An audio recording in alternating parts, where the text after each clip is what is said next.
கிறிஸ்துவுக்குள் அன்புக்குரிய சகோதர சகோதரிகளே, இந்த நாளிலும் தேவனுடைய கிருபையினால நாம் அனைவரும் கூடி வந்து தொடர்ந்து இந்த வேத ஆராய்ச்சிக்குள்ளான காரியத்தில் இந்த நாளிலும் நம்ம என்ன ஒரு தலைப்பில் நம்ம ஒரு பாடம் பார்க்க இருக்கிறோம் அப்படின்னு பார்த்தீங்கன்னா, நியாய தீர்ப்பு அப்படிங்கிற ஒரு தலைப்பில் பாடத்தை பார்க்க இருக்கிறோம். அதற்கு முன்பாக நாம் பார்த்த பாடங்களை மறுபடியும் ஞாபகப்படுத்தி கொண்டு இந்த நாளுக்கான வேத ஆராய்ச்சிக்குள்ளாக நாம் கடந்து செல்லலாம். அன்புக்குரிய சகோதர சகோதரிகளே, பேராவரணி, தஞ்சாவூர், தேவக்கோட்டை மற்றும் அநேக பகுதியில் உள்ள சகோதர சகோதரிகள் அனைவரும் கிறிஸ்துவுக்குள்ளான அன்பின் வாழ்த்துதலை உங்கள் அனைவருக்கும் தெரிவித்துக் கொள்கிறோம். மீண்டுமாக இந்த ஒரு நாளை நம்மளுக்கு புதுப்பித்து கொடுத்த, இன்னும் சொல்லப்போனால் இந்த ஒரு புதிய வருடங்களுக்குள்ளாக கடந்து செல்லக்கூடிய ஒரு காலகட்டத்துக்குள்ளாக நாம் கடந்து வருகிறோம். ஆசீர்வாதமான இந்த ஒரு நாள், இந்த வருடம் ஆசீர்வாதமாகவே நம்மளுக்கு அமைய வேண்டும் என்ற ஒரு மனதுடனே ஜெபத்தோடு கூட இந்த ஒரு காரியங்களுக்குள்ளாகலாம் நாம் கடந்து செல்லலாம். அன்புக்குரிய சகோதர சகோதரிகளே, ஆகவே நியாய தீர்ப்பு அப்படிங்கிற ஒரு தலைப்புல தான் இந்த நாளில் ஒரு பாடம் பார்க்க இருக்கிறோம். அதற்கு முன்பாக நரகம் என்ற ஒரு தலைப்புல பாடம் பார்த்திருப்பீங்க, சரிங்களா? இப்ப அந்த நரகம் என்ற ஒரு பாடத்தை பார்ப்பதற்கான ஒரு முகாந்திரத்தை நம்ம தேடும் போது, ஆத்மா அப்படிங்கிறத நம்ம ஆராய்ச்சி பண்ணும்போது தான் ஆத்மா சாகும், அழியும், நாம் தான் அந்த ஆத்மா அப்படிங்கிறதெல்லாம் பார்க்கும் பொழுதுதான் அதற்குரிய கேள்விகளுக்குள்ளான ஆழமான சத்தியங்கள் எல்லாம் நம்ம ஆராய்ச்சி பண்ணோம். அதே போல் சாமுவேல் தீர்க்கதரிசி எப்படி வந்தாரு அப்படின்னாக்கா, அதெல்லாம் சாமுவேல் தீர்க்கதரிசி எல்லாம் விழுந்து போன தூதர்கள் தான் இங்க வந்து இறந்தவர்கள் போல வந்து பாவனையில வந்தாங்க அப்படிங்கிறதெல்லாம் பார்க்கிறோம். அதே மாதிரி மறுரூப மலையில மோசே மற்றும் எலியா எல்லாம் என்னன்னு பார்க்கிறோம், அது ஒரு அடையாள பாசை தீர்க்க தரிசனத்துல பார்க்கிறோம். லாசர் ஐஸ்வர்யவான் அந்த ஓமை அப்படிங்கிறது கூட நம்ம பார்க்கும்போது அந்த ஓமையினுடைய கதை வடிவம் அப்படிங்கிறது அது வந்து சொல்லப்பட்ட கதையாக இருக்கிறத ஒழிஞ்சு அதற்கான ஆழமான சத்தியம் என்னங்கும் போது அதற்குள்ளாக அந்த ஓமைக்குள்ளாக என்ன இருக்குன்னு பார்த்தோம். பரலோக ராஜ்யத்தின் ரகசியம் மற்றும் உலக தோற்றம் முதல் உள்ள ரகசியங்கள் அதுல இருக்குது அப்படிங்கிறதெல்லாம் நம்ம லாசர் ஐஸ்வர்யம் ஓமையில பார்த்தோம், சரிங்களா? அதுல சொல்லப்பட்ட அந்த நரகம் மாறி அந்த அக்கினி மாறி இருக்கக்கூடிய ஒரு விஷயம், ஆபிரகாமினுடைய மடி என்பது, இதெல்லாம் நம்ம சிந்திக்கும் பொழுது ஆவிக்குரிய ரீதியில ஒரு அடையாள பாஷையில் சொல்லப்பட்ட தீர்க்க தரிசனத்தில் சொல்லப்பட்ட ஓமை வாக்கியங்கள் அப்படிங்கிறத பார்த்தோம், சரிங்களா? அப்ப லாசர் யாருக்கு அடையாளமா கூட நம்ம பார்த்தோம்னா புறஜாதிகளாகிய நமக்கு, சரிங்களா? அந்த ஐஸ்வர்யவன் யாருன்னு பார்த்தோம், யூதர்கள், சரிங்களா? அந்த 5 சகோதரர்கள் யாருன்னு பார்த்தோம், இஸ்ரேலின் 10 கோத்திரங்கள். இப்படியாக நம்ம பார்க்கும் பொழுதுதான் மோசே மற்ற ஏனைய தீர்க்கதரிசிகள்லாம் அவங்களுக்கு இருக்கிறாங்கன்னு சொல்லும் போது பழைய ஏற்பாட்டினுடைய வசனங்கள் தான் அவங்களுக்கு இன்னைக்கு இருக்கு. அதை ஆராய்ச்சி பண்ணா அது யாரை குறித்து சொல்லப்படுதுங்க? பழைய ஏற்பாட்டின் வேதம்லாம் யாரை குறித்து சொல்லுது?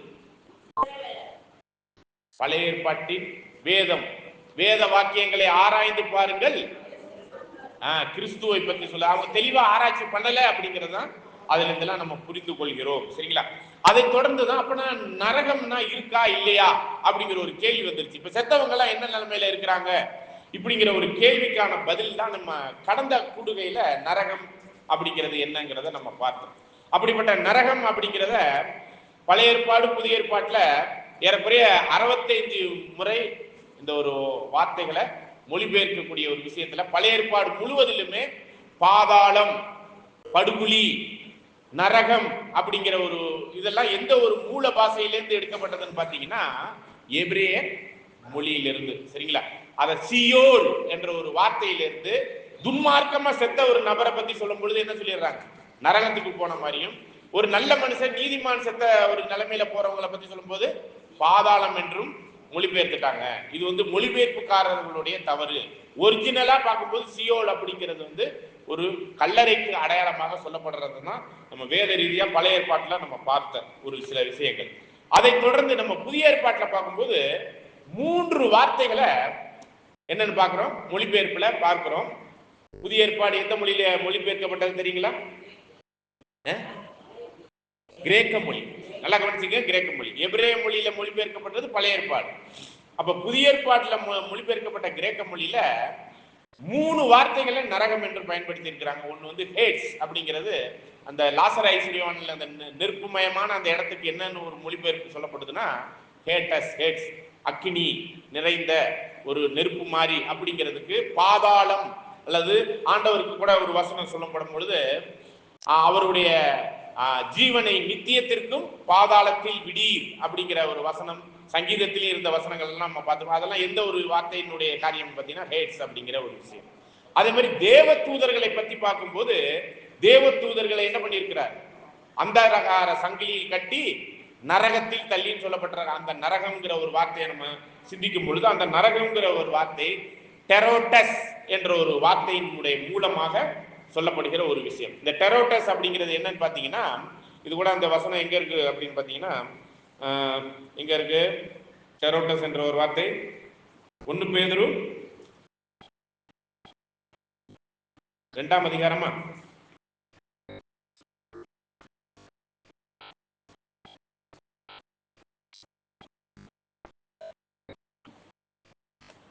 பேதுரு 2ஆம் அதிகாரம் 4 படிங்க. பேஜ் நம்பர் ஃபர்ஸ்ட் சொல்லிடுறேன். 223ஆம் பக்கம், புதிய ஏற்பாடு, 2 பேதுரு 2ஆம் அதிகாரம் வசனம் 4.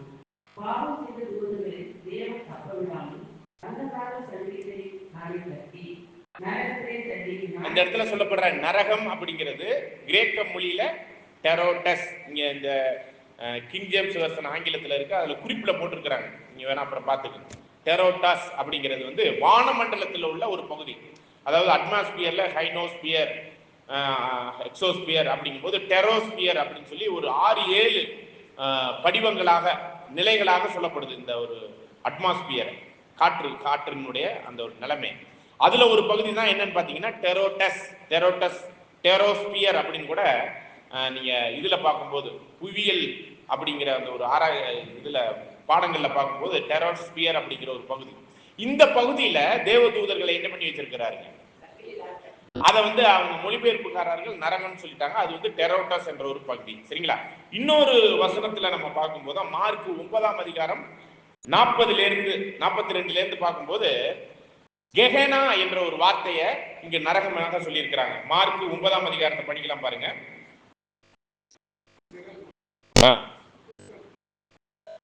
மார்க் 9ஆம் அதிகாரம் 42 சீக்கிரமா பேஜ் நம்பரை டக்குன்னு எடுத்துட்டு சொல்லுங்க. படிங்க.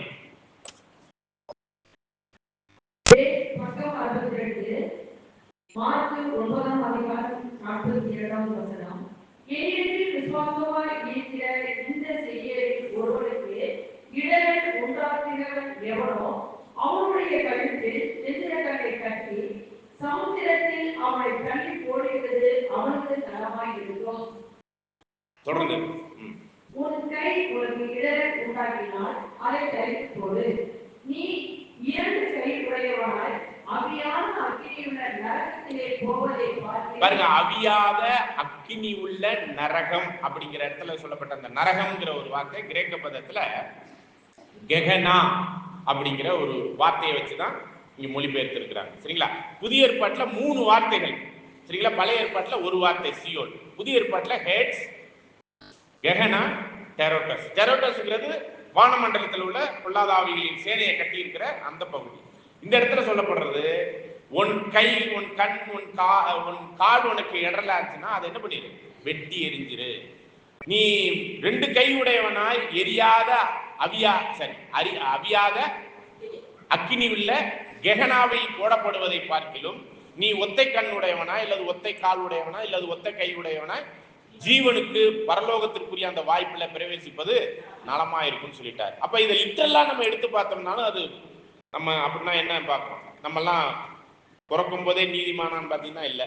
சரி, வாழும் போதாச்சும் நீதிமானா வாழ்ந்து பரிசுத்தத்துல முடிவு பரியந்து காத்துக் கொள்கிறோம்னா ஒரே போராட்டமா தான் இருக்கு. அப்ப இந்த சூழ்நிலையில நம்ம கை, கண், கால் இதெல்லாம் இடரலா தான் இருக்கு. அப்பனா நம்ம என்ன பண்ணிருக்கணும், அந்த வசனத்தை அப்படியே எடுத்து படிச்சோம்னா என்ன பண்ணிருக்கணும், நம்ம எல்லாம் ஒரு கிறிஸ்தவத்துக்குள்ள வந்துட்டோம்னாலே நம்ம எல்லாம் என்ன பண்ணிருக்கணும், இந்த வசனத்தின்படி ஒரு கண்ணை தோண்டி போட்டிருக்கணும், ஒரு கையை வெட்டி போட்டிருக்கணும், ஒரு காலை.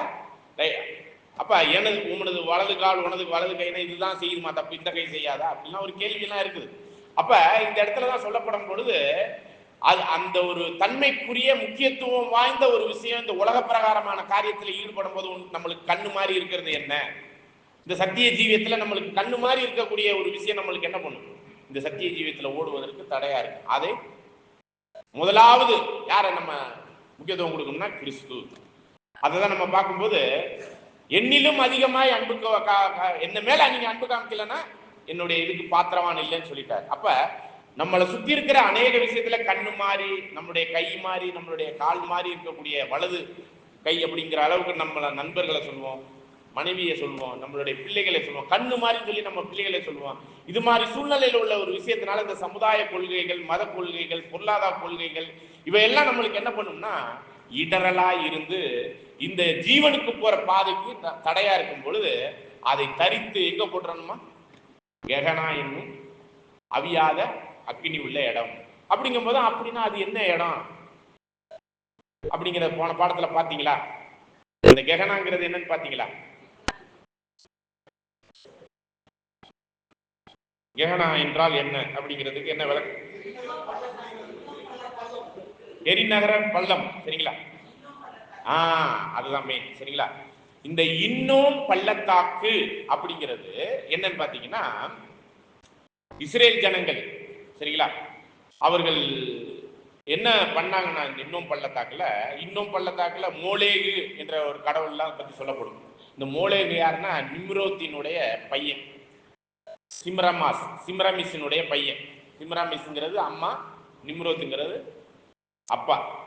இந்த இடத்துலதான் நிம்ரோத்தின் காலம் ஆபிரகாமுக்கெல்லாம் முன்னாடி சிலை வழிபாடு ஸ்டார்ட் ஆனிச்சு. அவங்களுக்கு பிறந்த பிள்ளை ஆகிய மோலேகுக்கு என்ன பண்ணுவாங்களாம், அதாவது ஒரு வெங்கலத்துல தலை மாடு மாதிரி இருக்கக்கூடிய ஒரு வெங்கலத்துல உள்ள பித்தளையில உள்ள ஒரு பெரிய சிலை, ஒரு தென்னை மரம் உயரம் இருக்குமா. அந்த மிருகம் எப்படி இருக்கும்னா தலை மாடு மாதிரி கை இப்படி ஏந்தின வாக்குறது இருக்கும். தென்னை மரம் உயரம்னா அது கை எவ்வளவு பெருசா இருக்குன்னு பாருங்க. இந்த பாய் அளவுக்கு இருந்தாலும் இருக்கிறதுக்கு இது இல்லை. அப்படி கையை ஏந்திக்கிட்டு நிற்குமா. அது கீழேந்து நெருப்பை கொளுத்துவாங்க. அது நெருப்பு கொளுத்தினோடனே இந்த கையெல்லாம் எப்படி இருக்கும் சரிங்களா? நெருப்புல அதுல எதை போட்டாலும் என்ன பஸ்பம் ஆயிரும். தன்னுடைய பிள்ளைகளை கொண்டாந்து அந்த தெய்வம் இருக்குன்னா மேலே ஏறி படி மாதிரி ஏறி மேலேறி அந்த அவர்களுடைய பிள்ளைகளை தூக்கி அந்த கையில போட்டுருவாங்க. என்ன பண்ணிடுவாங்க? போட்டுருவாங்க. அப்படி போட்டோன்னா அந்த பிள்ளை என்ன ஆயிரும்? குழந்தை, சின்ன குழந்தையா தான் இருக்கும். குழந்தைகளை தான் பலி செலுத்துவாங்க. இந்த குழந்தைகளை பலி செலுத்தக்கூடிய அந்த ஒரு இது சரிங்களா, நரஜீவன்களை பலி செலுத்தக்கூடியது. அந்த குழந்தை அந்த கையில விழுந்தோடனே அப்படியே பஸ்பம் ஆயிரும். ஒண்ணுமே ஒரு சாம்பல் கூட கிடைக்காத அளவுக்கு பஸ்பம் ஆயிரும். இது யாருடைய தெய்வ வணக்கம்னு பாத்தீங்கன்னா இந்த மோலேகுங்கிற புறஜாதிகளுடைய தெய்வ வணக்கம். சரிங்களா? இந்த ஜெருசலேம் பட்டணத்துல 12 வாசல்ல ஒரு வாசல் வழியா தான் அங்க போவாங்க. எங்க இந்த என்ன பள்ளத்தாக்கு? இன்னும் பள்ளத்தாக்கு. இந்த இன்னும் என்ற பள்ளத்தாக்கு இதுக்கு பேர் போனதா இருந்ததுனால இதுக்குரிய வசனங்களை கூட நீங்க வாசிக்கலாம் பாருங்க. ஜெரேமியா 32:35 முதல். எரேமியா 32:35 முதல்.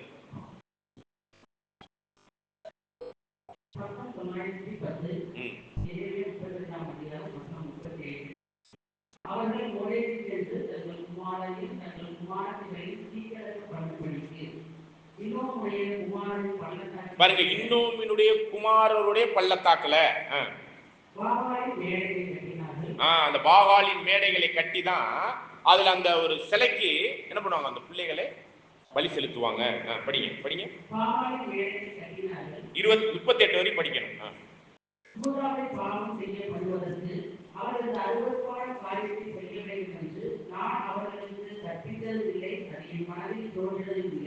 இப்படி இருக்கையில் பட்டயத்தாலும் பஞ்சத்தாலும் கொள்ளை நோயாலும் பாபிலோன் ராஜாவை கையில் ஒப்பு கொடுக்கப்பட்டோ என்று நீங்கள் சொல்லிட இந்த நகரத்தை குறித்து இஸ்ரவேல் தேவனாய கர்த்தர் சொல்கிறது என்னவென்றால், இதோ என் சினத்திலும் என் கோபத்திலும் என் மகா உக்கிரத்திலும் நான் அவர்களை துரக்கிற எல்லா தேசங்களிலும் இருந்து அவர்களை சேர்த்து கொண்டு அவர்கள் கருத்துக்கு திரும்பி வரவும் இதை சுகமாய் தந்திருக்கவும் பண்ணுவேன்.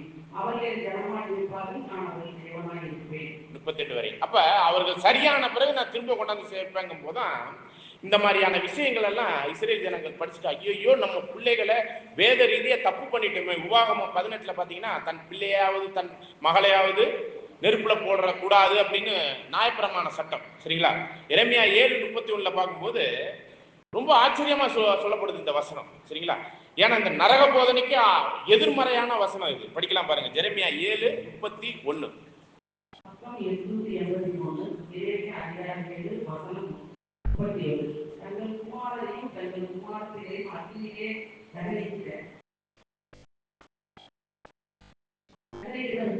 அவர் இன்னும் குமாரன் பள்ளத்தால் உள்ள தோப்பேற்றின் மேடையை கட்டினார்கள். அதை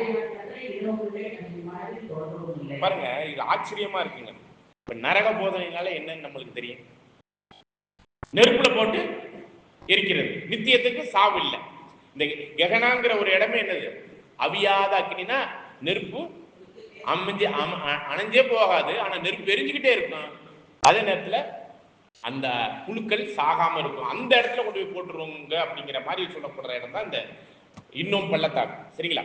அதுலதான் இன்னும்ங்கிறது தான் பேச்சு வழக்கில் என்ன ஆயிடுச்சு, இன்னோங்கிறது கெகனோ அப்படிங்கிற வழக்க சொல்லாயிருச்சு. அந்த கெகனோங்கிறது தான் இந்த இன்னும் பள்ளத்தாக்குல இந்த வேதத்தெல்லாம் படைச்சு பார்த்துட்டு இஸ்ரேல் ஜனங்கள் நம்ம பெரிய தப்பு பண்ணிட்டோமே, நம்ம பிள்ளைகளை கொண்டு போய் அங்கே தகனிச்சிட்டோமேன்னு சொல்லிட்டு அதுக்கப்புறம் அந்த தோப்புகள் எல்லாம் என்ன பண்ணிட்டாங்க, அழிச்சிட்டு, அந்த சிலைகள் எல்லாம் அழிச்சிட்டு, நம்ம எவ்வளவு தேவனுக்கு அருவருப்பான காரியத்தை பண்ணிட்டோம்னு சொல்லிட்டு அதை குப்பை மேட்டு வாசலா மாத்திட்டாங்க. என்ன வாசலா மாத்திட்டாங்க? குப்பை மேட்டு வாசல். சரிங்களா? அது அந்த இடத்துல என்னென்னத்தை போடுவாங்கன்னா, இப்ப இந்த ஊர்ல கூட இருக்கிற எல்லா கழிவுகளையும் குப்பைகளையும் கொண்டு போய் ஒரு இடத்துல போடுவாங்களா, அவுட்டர்ல. பார்த்துருக்கிறீங்களா? இந்த டால்மியாபுரத்தினுடைய கழிவுகள் எல்லாம் கொண்டு போய் ஒருவேளை திருச்சியிலேருந்து பார்த்தீங்கன்னா திருச்சியினுடைய அவுட்டர்ல இருக்கும், குப்பைகளா இருக்கும். அதெல்லாம் திருச்சி மாவட்டத்தில் உள்ள எல்லா குப்பைகளையும் கொண்டாந்து அங்கே போடுவாங்க. பார்த்தீங்களா? அந்த இடத்துல என்னென்ன இருக்குன்னு நீங்க சொல்லுங்க பார்ப்போம். செத்தது, நாய், மற்ற எல்லா கழிவுகளும் அங்கே இருக்கும். சரிங்களா? அங்கே அந்த ஒரு சூழ்நிலையில தான் அங்கங்கே நெருப்பு வைக்கப்பட்டு எரிஞ்சுக்கிட்டு இருக்கும். நீங்க கூட பார்த்துருப்பீங்க, பிளாஸ்டிக் அது இதுன்னு. அது மாதிரி இந்த இன்னும் பள்ளத்தாக்கானது என்னவாக மாற்றப்பட்டதுன்னா, இஸ்ரேல் ஜனங்களுடைய குப்பை மேட்டு வாசலுக்குரிய ஒரு இடமாக மாற்றப்பட்டது. அந்த ஒரு குப்பை மேட்டு வாசலுக்கு பேரு தான் கெகனா. என்ன பேரு? கெகனா. சரிங்களா? இந்த கெகனாவை தான் புதிய ஏற்பாட்டில் என்னன்னு சொல்லப்படுதுன்னா நரகம். சரிங்களா? இதெல்லாம் நீங்க நெட்லயே போய் சர்ச் பண்ணி பாத்தீங்கன்னா தெரியும். சரிங்களா?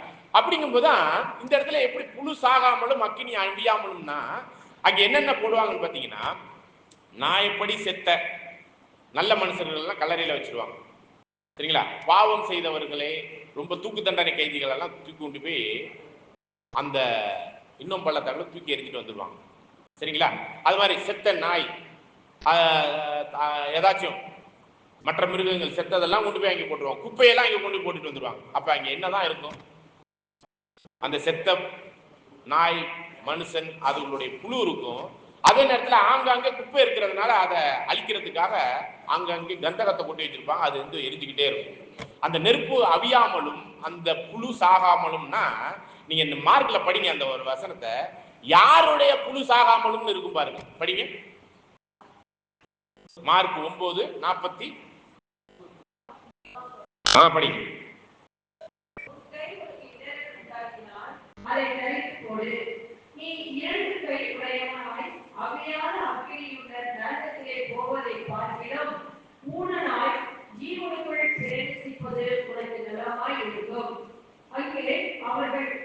பாருங்க, அங்கே புழு சாகாமலும் சொல்லல, அவர்கள் புழு. நம்ம பாடியை கொண்டு போய் போட்டுட்டு வந்தோம்னா 3 நாள் கழிச்சு என்ன ஆயிரும்? அங்கே புழுவாயிரும். அவர்களுடைய புழு சாகாமலும் அங்கே கந்தகம் கொட்டி வைக்கிறது இருக்கிறதுனால அங்கே அங்கே என்னவா இருக்கும்? அக்னி எரிஞ்சுக்கிட்டே இருக்கும். சரிங்களா? அப்படின்னா இந்த இடத்துல என்னன்னா, நம்ம நரக போதனையை மற்ற மதங்கள்லையும் மற்ற கிரேக்க போதனைகள்லையும் இருக்கக்கூடிய அந்த நரக போதனையை கொண்டாந்துட்டாங்க இங்க. சரிங்களா? அங்கே என்ன சொல்லப்படுது? புழு சாகம்னு அப்படின்னா என்னது? நெருப்பு எரிஞ்சுக்கிட்டே இருக்கும். அங்கே புழு சாகாம இருக்குன்னா சாவும் வராது அப்படிங்கிற ஒரு எண்ணத்துல சொல்லிட்டாங்க. செத்தவர்களுடைய உடலை கொண்டு போய் போட்டா அங்கே புழு, அவர்களுடைய புழு சாகாமலும் அப்படிங்கிறதா. அப்ப கை, கண், கால் அப்படிங்கிறது எல்லாம் என்னது? லிட்டரலா சொல்லப்படலை. அப்படின்னா நம்ம கிறிஸ்தவர்கள்லாம் யார என்னவா இருக்கணும்? ஒத்த கண்ணு ஒத்த கை ஒத்த கால் உடையவர்களா இருக்கணும். அப்படி இது சொல்லப்படல. அப்படிங்கும்போதுதான் இந்த கெகனா அப்படிங்கிறது என்னன்னு பாத்தீங்கன்னா இன்னும் பள்ளத்தாக்கு, இன்னோ கெகனோ அப்படிங்கிற அந்த ஒரு வார்த்தையினுடைய விஷயத்துலதான் நீங்க தவறு செய்தவர்களாய் உங்களை நல்ல இடத்துல அடக்கம் பண்ணுகிற அந்த கல்லறையில வைக்காம ஒரு கெட்ட பேர் உடையவர்களை கொண்டு போய் அந்த இன்னும் பள்ளத்தாக்குல போட்டுட்டா அவன் பாரு சொல்லுவாங்கல்ல, அவனா அந்த இன்னும் பள்ளத்தாக்குல கொண்டு போய் போட்ட தானங்க, திருட்டு பய தானங்க, கொள்ளக்கார பய தானங்க, அவனை அங்கே தானங்க கொண்டு. நம்ம கல்லறை பக்கத்துலேயே பார்த்தீங்கன்னா ஒரு சில பேருக்குலாம் பிரித்து வச்சிருப்பாங்க சரிங்களா. ஒரு சில தூக்கு போட்டுக்கிட்டு செத்தவங்க இது மாதிரிலாம் தனியாக வச்சிருப்பாங்க கிராமங்கள்ல நான் பார்த்துருக்கேன். அந்த மாதிரி அதை பிரித்து வைக்கிற மாதிரி ஒரு இடமாக இருக்கக்கூடிய ஒரு இடம் தான் என்னது இந்த கெகனோங்கிறது. ஆகவே இந்த இடத்துல அவர் சொன்னதுபடி நம்ம வசனத்தினுடைய காரியங்களை போய் ஊடுருவி பார்த்தோம்னா அங்கே நெருப்பு எரிஞ்சுக்கிட்டே இருக்கிறதும் அங்கே புழு மாதிரி சாகாமலே மனுஷன் இருக்கிறத பத்தி சொல்லவே இல்லை அப்படிங்கிறதான் அந்த நரக போதனையில நம்ம பார்க்கிறோம். இதெல்லாம் யாருடைய போதனை அப்படின்னு பார்க்கும்போது தேவனால் கற்பிக்கப்படாத ஒரு போதனை அப்படிங்கிறது தான் நம்ம பார்க்கிறோம். படிக்கலாம் 2 தீமோத்தி 4ஆம் அதிகாரம் 3 முதல் 4.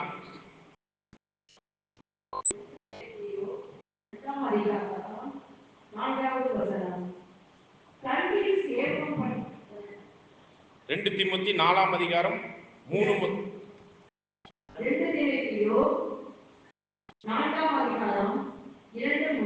3 முதல். ஏனென்றால் அவர்கள் ஆரோக்கியமான உபதேசத்தை பொறுக்க மனதில்லாமல் செவித்தினோர்களாகி தங்கள் சுய இச்சைகளுக்கு ஏற்ற போதகர்களை தங்களுக்கு திரளாக சேர்த்துக் கொண்டு சத்தியத்துக்கு செவியை விலகி கட்டுக்கதைகளுக்கு சாய்ந்து போகும் காலம் வரும். நீயோ பாத்தீங்களா, அப்பதான் கட்டுக்கதைகள்லாம் இப்ப பாருங்க நிறைய பேர் நான் நரகத்துக்கு போனா அங்க அழுகை பக்கடிப்பு நெருப்புமா இருந்துச்சு தரிசனம் பார்த்தேன் அப்படிலாம் சொல்றாங்க பாத்தீங்களா. நான் வானத்துக்கு போனேன் பரலோகத்துக்கு போனேன் அங்க போய் சீடி வாங்கிட்டு வந்தேன் எல்லாம் சொல்றாங்க பாத்தீங்களா. மனுஷகுமாரன் இல்லாமல் பரலோகத்துக்கு ஏறினவனு இறங்கினவனு யாருமே இல்லை. அவர் 2ஆம் வருகையில வந்தாதான் நம்மளாம் உயிர் தந்து போக முடியாது. அதுக்கு இடையில எல்லாரும் மரண நிலைமையில இருக்கிறாங்கிறதான் வேதம் சொல்லுகிறவங்க. இப்ப எல்லாருமே என்ன சொல்ல ஆரம்பிச்சிட்டாங்க, நரகத்துக்கு போனேன் அங்கே கூக்குரல் இருந்துச்சு இப்படிலாம் தரிசனம் பார்த்ததா. அதெல்லாம் முற்றிலுமே கட்டுக்கதைகள் சரிங்களா. இவங்களா நினைச்சுக்கிட்டு இவங்களா இந்த கனவெல்லாம் வர்றது என்னதுங்க, சொப்பனம் வருவது எப்படிங்க, தொல்லையின் திரட்சியினால வரக்கூடியது சரிங்களா. அதையே நினைச்சிட்டு இருந்தா அதுதான் கனவுல வரும். அப்படிதான் ஒரு விஷயம் இருந்துச்சு. தேவன் இப்படிப்பட்ட நரகம் என்கிற ஒரு விஷயத்தை வைக்கல. தேவன் அன்பா இருக்கிறார் அப்படிங்கிற ஒரு விஷயம்தான் இந்த ஒரு காரியங்களுக்குள்ளாகலாம் நம்ம பார்க்கிறோம் சரிங்களா. ஏசாயா 29ஆம் அதிகாரத்துல 13 முதல் 15 வசனத்துல எனக்கு பயப்படுகிற பயம் மனுஷர்களால் போதிக்கப்பட்டிருக்கிற கற்பனைகளா இருக்குது. நரகம்ங்கிற ஒரு பயத்தை கொண்டாந்து வச்சுதான் நீ தப்பு செஞ்சேன்னா நீ நரகத்துல அவியாத நெருப்புல போட்டு வச்சிருவாரு கடவுள் அப்படிங்கிற ஒரு போதனையை கொண்டாந்துடுறாங்க. பாவத்தின் சம்பளம் என்னன்னு பாக்குறோங்க நம்ம, மரணம். ஆனா என்னன்னு சொல்லிக்கிட்டு இருக்கிறாங்க நிறைய பேர், நரகம் சரிங்களா. நரகம் அப்படிங்கிற ஒரு விஷயம் இருக்கா அப்படிங்கிறதுல நித்திய நரகம்லாம் இருக்குது. அது என்ன காரியங்கிறது மரணத்துக்கு ஏதுவான ஒரு தண்டனையாக அங்கே நித்தியத்திற்கு உள்ள மரணத்துக்கு போகக்கூடிய ஒரு விஷயமாக தான் நம்ம வேத ரீதியா பார்க்கிறோம். மார்க் 7:7 கூட மனுஷனுடைய கற்பனைகளை உபதேசமாய் போதித்து அப்படிங்கிறாங்க சரிங்களா. அப்ப அவங்க பயப்படுகிற பயம் உண்மையான தெய்வீக பயம் இல்லை அப்படிங்கிறத ஏசாயா 57:17 கூட ஒரு சில வசனங்கள் மூலமாக கூட நம்ம பார்க்கிறோம். அப்ப இந்த நரக போதனைங்கிறது இல்லைன்னா அப்ப தப்பு செய்யறவங்களுக்கெல்லாம் தண்டனை இல்லையா அப்படிங்கிற ஒரு கேள்வி வரும். அந்த கேள்விக்கான பதில் தான் இந்த நாளுக்குரிய ஒரு பாடத்துல என்னன்னு பார்க்கிறோம், நியாய தீர்ப்பு அல்லது நியாய தீர்ப்பின் நாள் அப்படிங்கிற ஒரு பாடத்துக்குள்ளாக கடந்து வருகிறோம் சரிங்களா. ஆக்சுவலா நியாய தீர்ப்பின் நாள்ங்கிற ஒரு விஷயத்தை நம்ம அடுத்த கூடுகையில நம்ம பார்ப்போம். இப்ப ஜஸ்ட் நம்ம அதுக்குரிய காரியத்துல நியாய தீர்ப்பு அப்படிங்கிற ஒரு தலைப்புல மட்டும் ஒரு இன்ட்ரோடக்ஷன் பாடத்தை இன்னைக்கு பார்க்கலாம். அது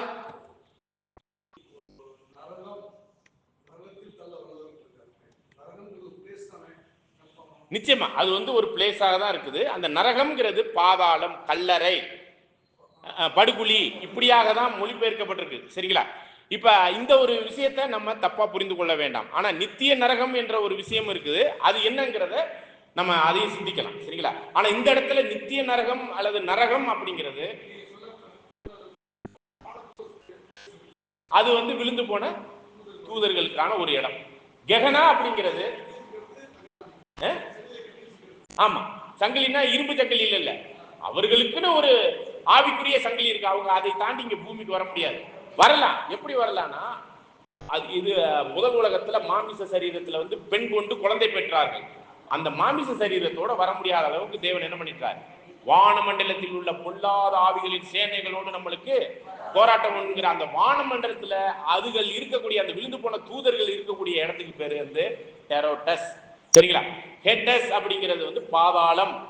இது ஆண்டவருக்கு உரிய ஒரு விஷயத்துல கூட பாதாளத்தில் விடீர் அப்படிங்கிறத கூட நம்ம பார்க்கிறோம். ஒரு சில வசனங்கள் சங்கீதத்திலையும் பார்க்கிறோம், அப்போஸ்தலர்லையும். அந்த பாதாளங்கிற ஒரு மொழிபெயர்ப்புல வர்றதுன்னா அந்த கல்லறை, குழி அப்படிங்கிற கல்லறை அடையாளம். ஆண்டவர் என்ன பாதாளத்துல இறங்கினார் அப்படிலாம் இல்ல, கல்லறையில வச்சாங்க. அதுதான் மரணத்துக்கு அடையாளமா இருக்கக்கூடிய ஒரு இடம்.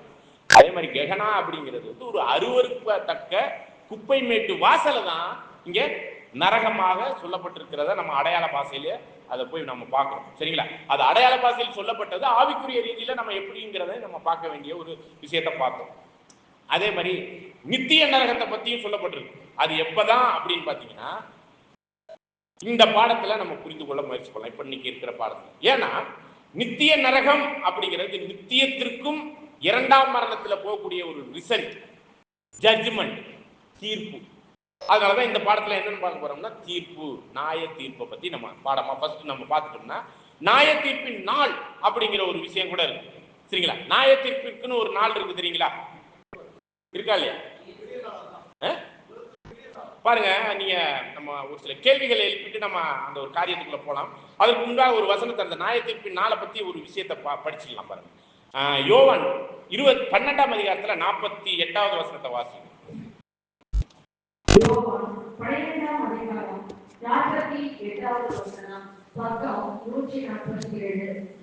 என்னை தள்ளி என் வார்த்தைகளை ஏற்றுக்கொள்ளாதவனே நியாயம் தீர்க்கிறது ஒன்று இருக்கிறது. பாருங்க, நியாயம் தீர்க்கிறது என்று ஒன்று இருக்கிறது. எதுக்கு நியாயம் தீர்க்கிறது ஒன்று இருக்கு? யாருடைய வார்த்தைகளை? இயேசு கிறிஸ்துவினுடைய இந்த சத்தியம் இருக்கு இல்லையா? இந்த சத்தியம் வந்து இன்னைக்கு இருக்கிற கிறிஸ்துவர்களுக்கு எல்லாம் தெரியுமா? இப்ப நம்ம ஆழமான சத்தியத்தை படிச்சுக்கிட்டு இருக்கிறோமே, இந்த சத்தியம் எல்லாம் இன்னைக்கு கிறிஸ்தவர்களுக்கு தெரியுமா? கிறிஸ்தவர்களுக்கு தெரியாது. ஓகே, அவங்ககிட்ட பைபிள் இருந்தும் தெரியாதுங்கிற மாதிரி வச்சுக்குவோம். இன்னைக்கு ஆழமான சத்தியத்தை தான் சொல்றாரு. நியாயம் தீர்க்கிறது ஒன்று இருக்கு, என்னுடைய வார்த்தைகளை தள்ளி. வார்த்தையே புரியாதவங்க கிறிஸ்தவர்கள். இந்த வார்த்தையை புரிய ஆரம்பிச்சிட்டோம்னா புரிஞ்சவர்கள் நாம. இந்த வார்த்தைகளை கேட்ட பிறகு ஒரு நியாய தீர்ப்பு இருக்குங்கிறார் இந்த இடத்துல. நல்லா புரிஞ்சுக்கணும். இந்த சத்தியத்தை கேட்ட பிறகு உள்ள நியாய தீர்ப்பை தான் சொல்லியிருக்கு. அப்ப கிறிஸ்தவர்களுக்கு இந்த நியாய தீர்ப்பு வராது. புரியுதுங்களா? அப்ப ஹிந்து முஸ்லீம் கடவுளே இல்லைன்னு சொல்ற பெரியார் மாதிரி ஆளுகளுக்கு எல்லாம் இந்த நியாய தீர்ப்பு வருமா? புரியுதுங்களா? அப்படா நியாய தீர்ப்பு பண்ணணும்னா அவர் சொன்ன சத்தியத்திற்குள்ளான நியாய தீர்ப்பு தான் இருக்கும் ஒழிஞ்சு அவர் சொன்னதை கேட்காதவர்களுக்கு ஒரு நியாய தீர்ப்பு இருக்குமாங்கிறது ஒரு கேள்வியா இருக்கு. புரிஞ்சுக்கணும் இந்த வசனத்துல. திரும்ப படிங்க அந்த ஒரு வரிய. என்னை தள்ளி என் வார்த்தைகளை ஏற்றுக்கொள்ளாதவனே நியாயம் தீர்க்கிறது ஒன்று இருக்கிறது. நான் சொன்ன வசனமே அவனை கடைசி நாளில் நியாயம் தீர்க்கும். பாருங்க, நான் சொன்ன வசனம் அவர் கூட திருத்துற மாதிரி நியாயம் தீர்க்கிற மாதிரி இந்த ஒரு வசனம் இருக்கான்னு பாத்தீங்கன்னா அப்படி சொல்லப்படல. ஆனா அவர் தான் நியாயாதிபதியா வந்து தீர்ப்பாருங்கிறதுக்கு வசனம் மற்றதெல்லாம் இருக்காங்க. நான் சொன்ன வசனம் தான் அங்க என்ன பண்ணும்? நியாயம் தீர்க்கும். அது என்னைக்கு நியாயம் தீர்க்கும்? என்னைக்கு? கடைசி நாள். கடைசி நாள்னா என்னன்னு தெரியுங்களா? சரிங்களா? இதான் நம்ம அடுத்த கூடுகையில பார்க்க போறோம், நியாய தீர்ப்பின் நாள். அததான் இங்கே நான் சொன்ன வசனமே என்ன பண்ணும்? எந்த நாள்ல நியாயம் தீர்ப்பு? நியாய தீர்ப்பின் நாள்ல, கடைசி நாள்ல நியாயம் தீர்க்கும். அந்த வசனத்தை முடிங்க.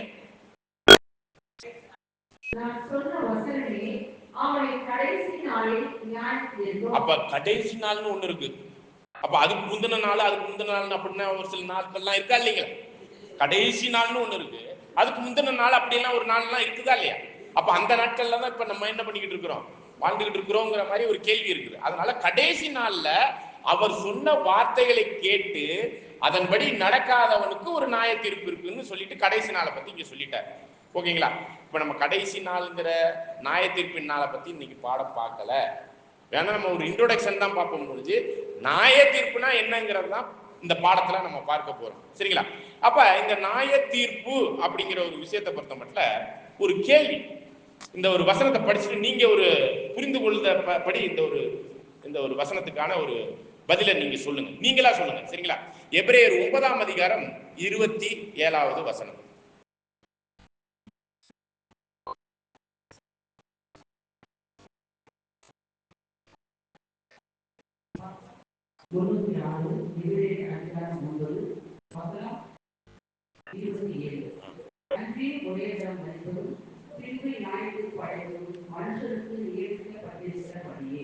ஓகே, இந்த இடத்துல நல்லா புரிஞ்சுக்கங்க.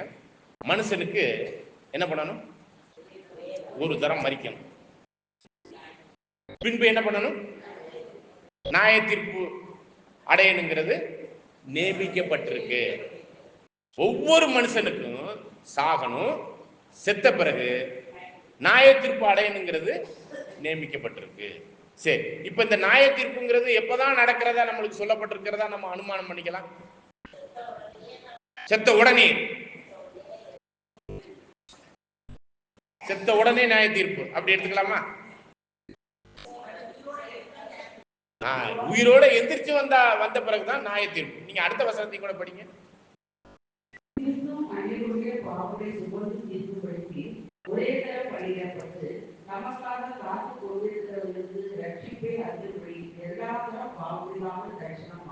அப்ப இரண்டாம் தரம் வரும்போது அவருடைய ஜனங்கள் என்ன சொல்ல போனா விசேஷ விதமா இந்த 1,44,000 பேர் சாகாமைக்குரியவர்கள் எதிர்நோக்கி காத்துக்கிட்டு இருக்கிறாங்கல்ல, அவர்களுக்காக இரண்டாம் தரம் வருவாருங்கிற ஒரு விஷயத்த சொல்லப்படுது.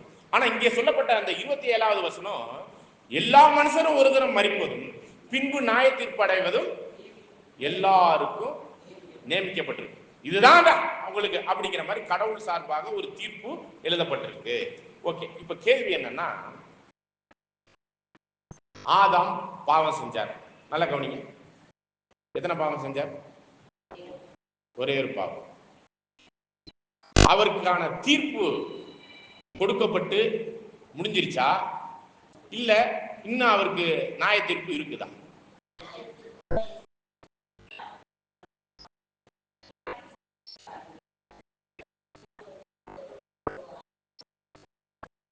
பாருங்க, அவர் செஞ்சது ஒரே ஒரு பாவம். அவருக்கு தீர்ப்பு கொடுத்தாச்சா, கொடுக்கலையா? ஆதாம் செஞ்சது ஒரே ஒரு பாவம் தான். அதுக்கப்புறம் நியாயப்பிரமாணம்னு ஒரு சட்டம் எப்போ வந்துச்சுன்னா மோசே காலத்துல தான் வந்துச்சு, சரிங்களா? அப்ப அவர் செத்துட்ட பிறகு அவருக்கு இன்னொரு தீர்ப்பு இருக்கான்னு கேக்குறேன். இல்ல, அவர் செத்தது அப்புறம் எதுக்காக? அவர் எதற்காக செத்தார்? ஒருவேளை அந்த பாவம் செய்யலனா, என்ன பாவம் செய்யலனா, அதான் என்ன பாவம் செய்யலனா, புசிக்க வேண்டாம்னு சொன்னதை புசிக்காம இருந்தாருன்னா இன்னைக்கு வரையும் அவர் செத்திருப்பாரா? செத்திருக்க மாட்டார். அப்ப அவருக்கு தீர்ப்பு இருக்குமா? அப்புறம் இந்த வசனம் இடிக்குது. எபிரேயர்ல படிச்ச 9வது வசனம் 27ல கிளியரான சொல்லுது, மனுஷனுக்கு ஒரு முறை மரிப்பது. யாருக்கு இருக்கு? ஆதாமுக்கு இருக்குது, தீர்ப்பு இருக்கு. என்ன தீர்ப்பு? என்னமா? அவர் எல்லாரும் வரும்போது எல்லாரும் அவரும் எந்திரிச்சு வருவாரு. இப்ப நரகங்கிற ஒரு விஷயத்துல இப்ப எல்லாருமே செத்து இருக்கிறாங்க, அவரும் எந்திரிச்சு வருவாரு. எந்திரிச்சு வந்தவொடனே அவருக்கு தீர்ப்பு இருக்கான்னு நான் கேட்கிறேன். திரும்ப நியாய தீர்ப்பு இருக்கா அவருக்கு?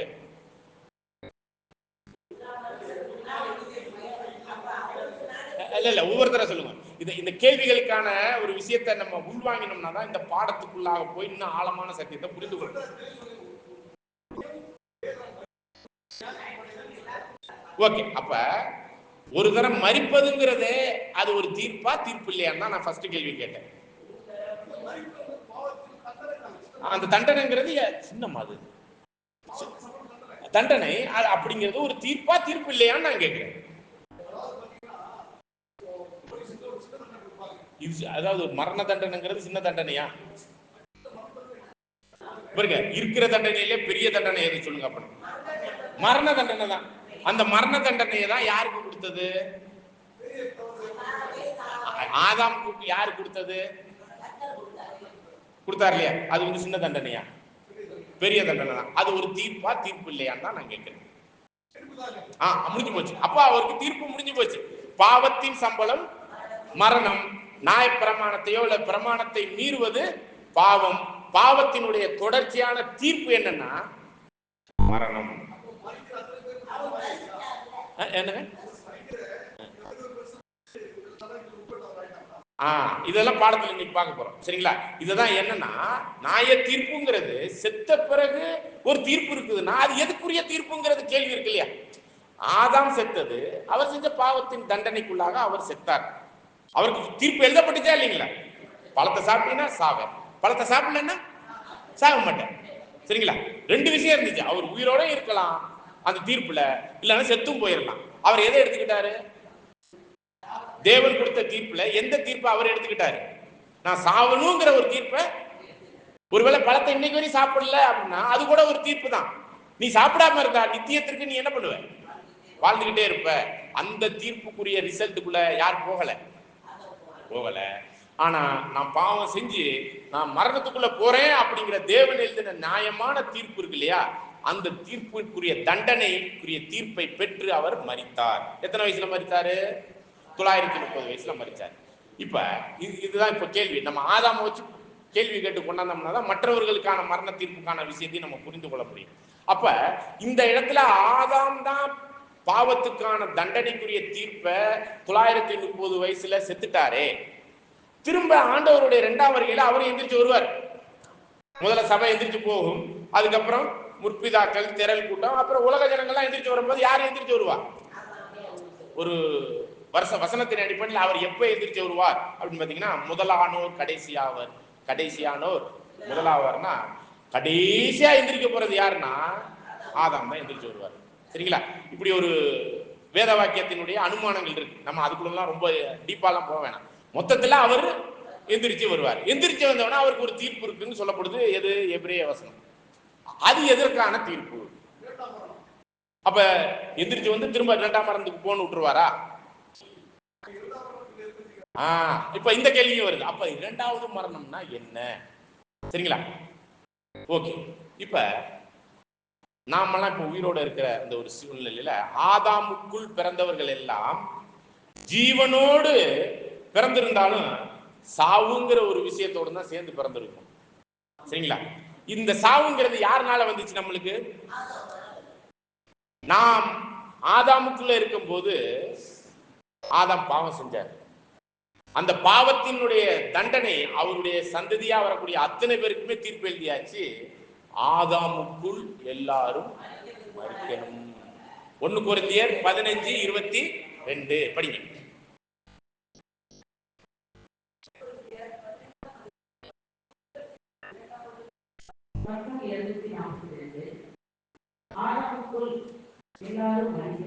அதோட ஸ்டாப் பண்ணிக்கணும். ஆதாமுக்குள் எல்லாரும் சாகுறோம். ஆதாம் மட்டும் சாகலங்க. ஆதாம் பாவம் செய்யும் போது நாமெல்லாம் எங்க இருந்தோம்? ஆதாமுக்குள்ள இருந்தோம். உங்க அப்பா உங்க அப்பா உங்க அப்பா எல்லாரும் தேடிட்டு போனோம்னா கடைசியில யாருக்கு உள்ள இருந்தோம்? ஆதாமின் வித்துக்குள்ள இருந்தோம். அப்ப ஆதாமுக்குள் எல்லாரும் மரிக்கிற தீர்ப்பை நம்மளுக்கும் மரண தண்டனைங்கிற ஒரு தீர்ப்பை எப்பயோ வாங்கியாச்சு. எப்ப வாங்கியாச்சு? ஆதாம் பாவம் செய்யும் போதே நாமளும் சாகணும்னு ஒரு தீர்ப்பை எழுதி வாங்கிட்டு தான் செத்து பிறந்திருக்கிறோம். புரியுதா? இல்லைங்களா? அப்ப எல்லாரும் மரித்த பிறகு எல்லாருக்கும் நியாய தீர்ப்புனா நாம சாகிறது எதனால? ஆதாமுக்குள்ளாக தீர்க்கப்பட்ட தீர்ப்புனாலதான் நம்ம செத்துக்கிட்டு இருக்கிறோம். ஆனாலும் நாம் தனிப்பட்ட முறையில செய்யற பாவம் இருக்கு இல்லையா? அதுக்கும் சேர்த்துதான் சாகும். புரியுதுங்களா? ஆதாமுக்குள்ள ஜென்ம பாவம்னு ஒரு பாவத்துக்குள்ளாக என்ன பண்ணிருக்கிறோம்? என்னை தாய் எதுல கருவுற்று இருக்கிறோம். அப்ப பாவத்தினுடைய காரியத்துலதான் நாமளே பிறந்திருக்கும். அந்த பாவத்தினுடைய சம்பளம் மரணத்துக்குள்ளாக தான் நாமும் பிறந்ததே சாகிறதுக்கு தான். யாருனால? ஆதாம்னால. ஆனா நாமளும் ஒவ்வொருத்தரும் ஒவ்வொரு சூழ்நிலையில செஞ்சுக்கிட்டு இருக்கிற பாவம் இருக்கிறியா? அந்த பாவத்துக்கும் என்ன பண்ண வேண்டியிருக்கு? மறிக்க வேண்டியிருக்கு. சரிங்களா? இப்ப நல்லா கவனிங்க. ஆட்டோ சங்கர் 17 பெண்களை கேவலமா நடத்தி, அவங்களை தப்பா நடத்தி கொலை செய்து புதைச்சிட்டார் இல்லைங்களா? எத்தனை பேரை? 17 பேரை கொலை பண்ணி இருக்கிறார் ஆட்டோ சங்கர். அவருக்கு எத்தனை முறை தண்டனை கொடுக்கணும்? அவருக்கு 17 முறை தண்டனை கொடுத்திருக்கணும். நான் எப்படி பார்க்க போனா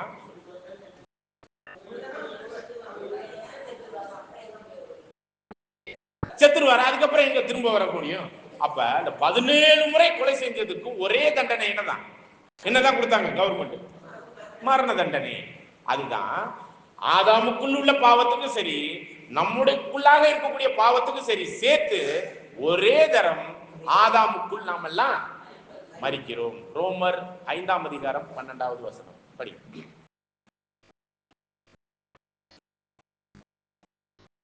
ரோமர் 5:12 வசனம்.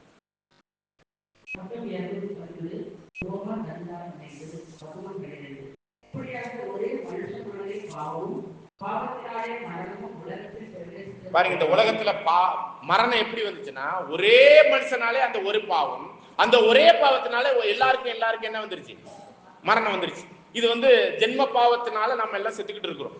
அது மட்டுமான்னு பாருங்க, தொடர்ந்து வாசிங்க.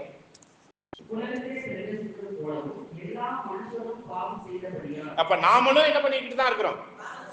ஜென்ம பாவத்திலேயே நம்ம மரண தண்டனை தீர்ப்பு நம்மளுக்கு கொடுக்கப்பட்டிருக்கு. நாம் செய்யற ஒவ்வொரு கீழ்ப்படியாமையினுடைய பாவத்தின் சம்பளமும் என்னதான்?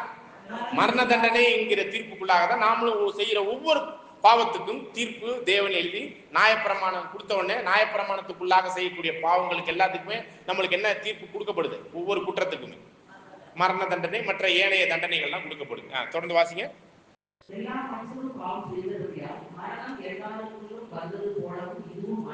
அதாவது ரெண்டு விதமா நம்ம வாழ்க்கையில தீர்ப்பு கொடுக்கப்பட்டு மரணத்துக்குள்ள போறோம். ஒண்ணு ஆதாமினுடைய ஜென்ம பாவம், ஆதியில அவர் செஞ்ச பாவம், அதுல அப்பையில நாமளும் அவருக்குள்ள இருந்தா அந்த இதனால மரணம் வந்துருச்சு. தொடர்ந்து நம்ம வாழ்க்கையில நாம செய்யற பாவத்துக்காகவும் என்ன ஆகிட்டு இருக்கு? அந்த தீர்ப்பு இன்னும் எக்ஸ்ட்ரா கொடுக்கப்படும். எத்தனை பாவம் செஞ்சாலும் தீர்ப்பு ஒண்ணுதான். என்னதுங்க? தண்டனை, மரணம் தான். அதுதான். தொடர்ந்து வாசிங்க.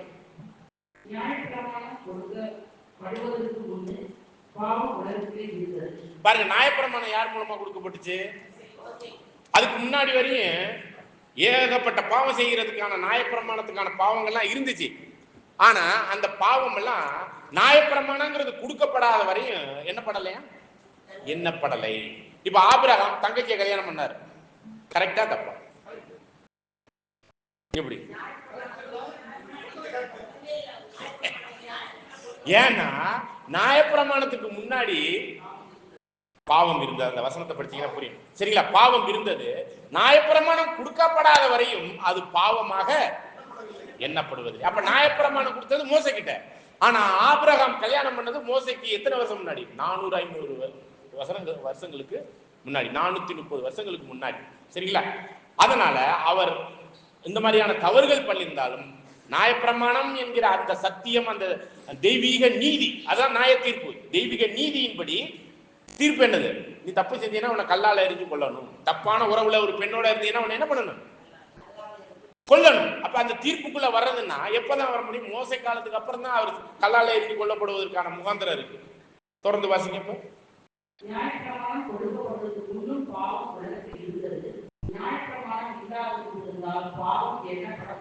நியாயப்பிரமாணம் கொடுக்காத வரையும் அந்த பாவம் பாவமாக எண்ணப்படல.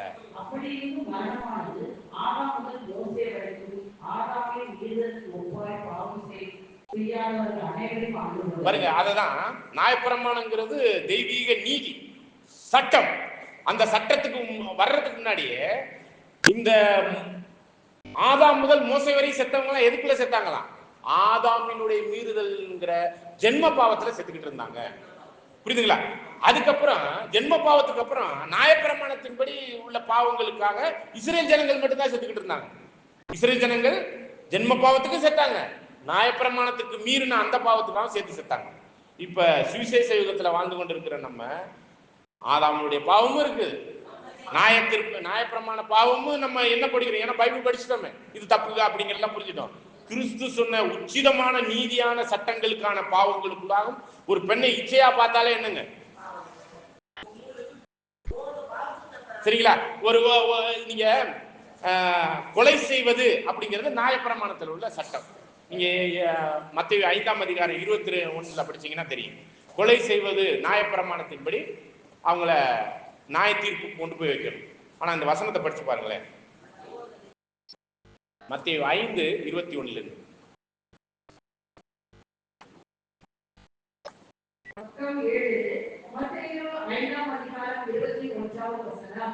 கொலை செய்யாதிருப்பாயாக என்பதும் கொலை செய்கிறவன் நியாய தீர்ப்புக்கு ஏதுவாய் இருப்பான். பாருங்க, கொலை செய்கிறவன் நியாய தீர்ப்பு. இப்ப நியாய தீர்ப்புனா நம்ம பாடத்தை தலைப்பினுடைய விஷயத்தை புரிஞ்சுங்க. நியாய தீர்ப்புனா தெய்வீக நீதி, நியாயப்பிரமாணம், சட்டம். அந்த நியாயப்பிரமாண சட்டத்தின்படி கொலை செய்கிறவன் நியாய தீர்ப்புக்கு கொண்டு போய் வைக்கணும். சரிங்களா? தொடர்ந்து வாசிங்க. கொலை செய்கிறவன் நியாய தீர்ப்புக்கு ஏதுவாய் இருப்பான் என்பதும் பூர்வத்தாருக்கு உரைக்கப்பட்டது என்று கேள்விப்பட்டேன். அது மோசே முதலாய் உரைக்கப்பட்டது. சரிங்களா?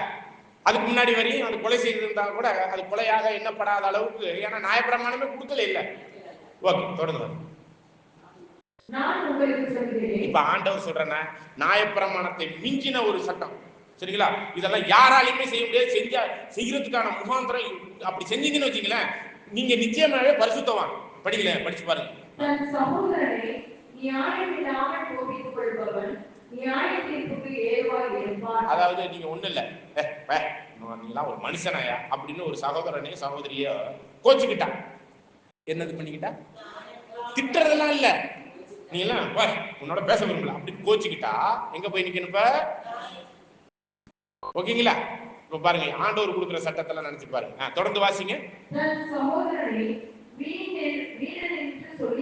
நம்ம வீணன்னா என்ன அர்த்தம் தெரியுங்களா? வேஸ்ட்.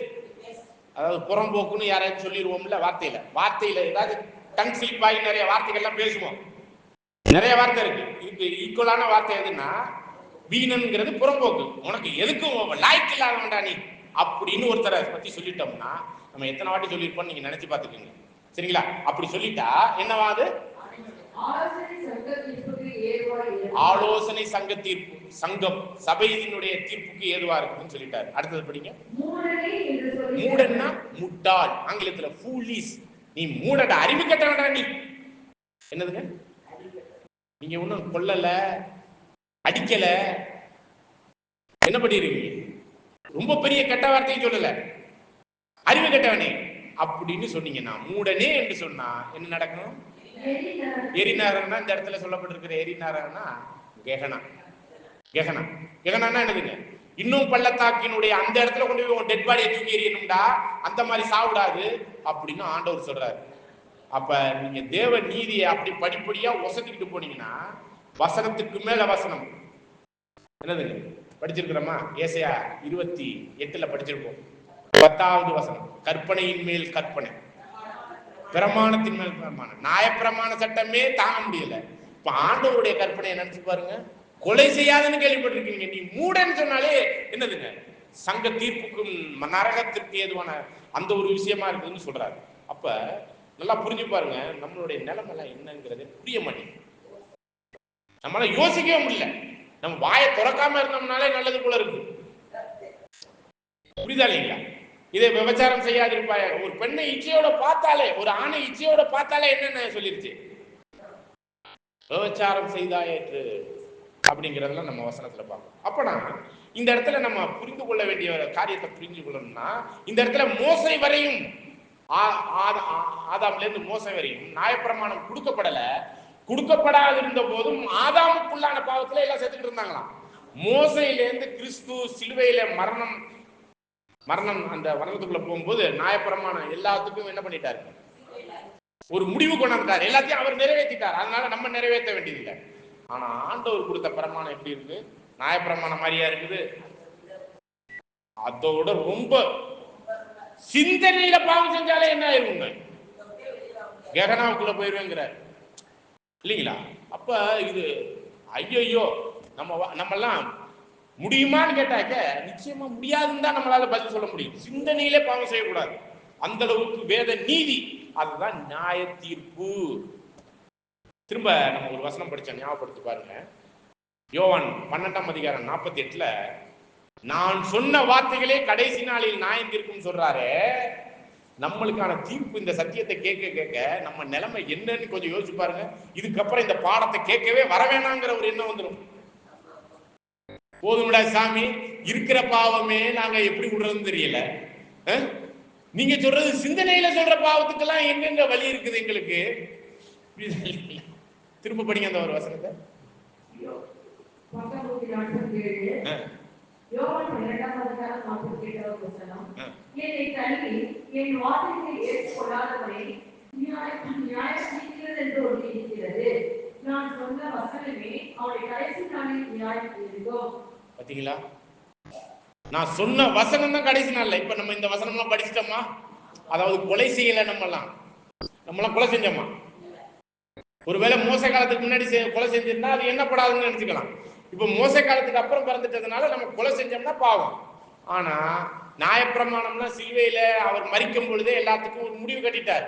ஆனா அந்த முடிவு கட்டி கிறிஸ்துவ அவரை ஏற்றுக்கொண்டு அவருடைய வசனத்துக்குள்ள வந்துட்டோம்னா நம்மளுக்கான நியாய தீர்ப்பு எப்படி இருக்கு? ரொம்ப பயங்கரமா இருக்கு. நினைச்சே பார்க்க முடியாத அளவுக்கு நியாய தீர்ப்பு. இதெல்லாம் உலக ஜனங்களுக்கா, இந்து முஸ்லீமுக்கான்னு கேட்கிறேன். இன்னும் சொல்ல கிறிஸ்தவர்களுக்கே இல்ல. இது கிறிஸ்தவர்களுக்கு எல்லாம் இதெல்லாம் தெளிவா தெரியாது. இப்ப இந்த சத்தியத்துக்குள்ள வர்றவங்களுக்கு தான் இவ்வளவு பிரச்சனை இருக்கு. போதும்ல சாமிங்கிற மாதிரி இருக்குல்ல. அதனாலதாங்க நம்மளுக்கு நித்திய ஜீவன்ல பரிசுத்தவான்களுக்கு கொடுக்கப்படுற அந்த தகுதி எப்படிங்க? இந்த உலகத்திலேருந்து 1,44,000 பேருக்கு தான் அழியாமை கனமகிமை. ஒருவேளை நம்ம அதுல பின்வாங்கக்கூடிய அந்த தீர்ப்புக்குள்ள போகும் பொழுது நம்ம திரள் கூட்டமாகவோ போகலாம் அப்படிங்கிற ஒரு தீர்ப்பு கூட இருக்கு. இதை புரிஞ்சுக்கணும். இதோட நம்ம அந்த ஒரு காரியத்துக்குள்ள நம்ம ரொம்ப டீப்பா போக வேண்டாம். ஏன்னா நம்ம சபைங்கிற சப்ஜெக்ட கேட்ட போது இதற்கான கிறிஸ்துவுக்குள்ளான போதனையில வரும் பொழுதுதான் சாகாமைக்குரிய 1,44,000 பேருக்குரிய தீர்ப்பு கிடைக்கும்.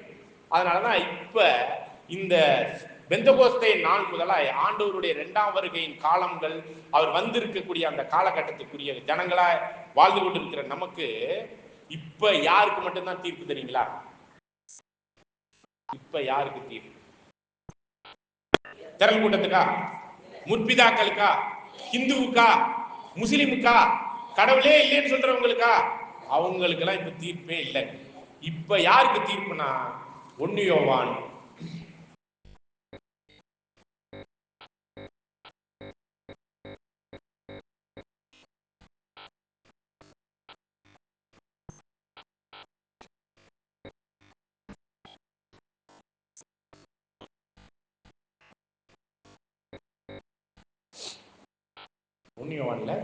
1 பேதுரு 4ஆம் அதிகாரம் 16-17. 1 பேதுரு 4ஆம் அதிகாரம் 14 முதல். ஒருவர் கிறிஸ்தவனாய் இருப்பதினால் பாடுபட்டால் வெட்கப்படாமல் இருந்து அதன் நிமித்தம் தேவனை கைவிடப்பட்ட கடவன். நியாய தீர்ப்பு தேவனுடைய வீட்டிலே சோகம் காலமாய் இருக்கிறது. முந்தி நம்மிடத்திலே அது துவக்கினால் பாருங்க, முந்தி அந்த நியாய தீர்ப்பு இப்ப யாருக்கு மட்டும்தான்? தேவனுடைய வீடா இருக்கிற இந்த 1,44,000 பேர் ஆகிறவங்களுக்கு மட்டும்தாங்க இப்ப தீர்ப்பு. நல்லா புரிஞ்சுக்கோங்க. இப்ப யாருக்கு மட்டும்தான் தீர்ப்பு?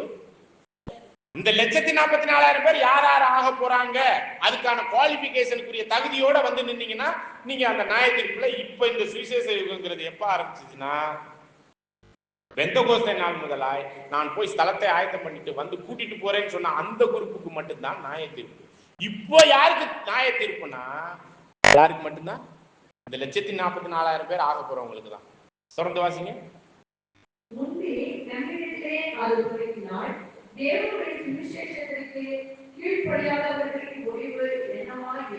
அவங்களுக்கான முடிவுக்குரிய தீர்ப்பு என்னவா இருக்குங்கிறதா சொல்லிட்டாரு. வந்து இங்க பதில் சொல்லல. இப்ப யாருக்கு மட்டும்தான் தீர்ப்பு?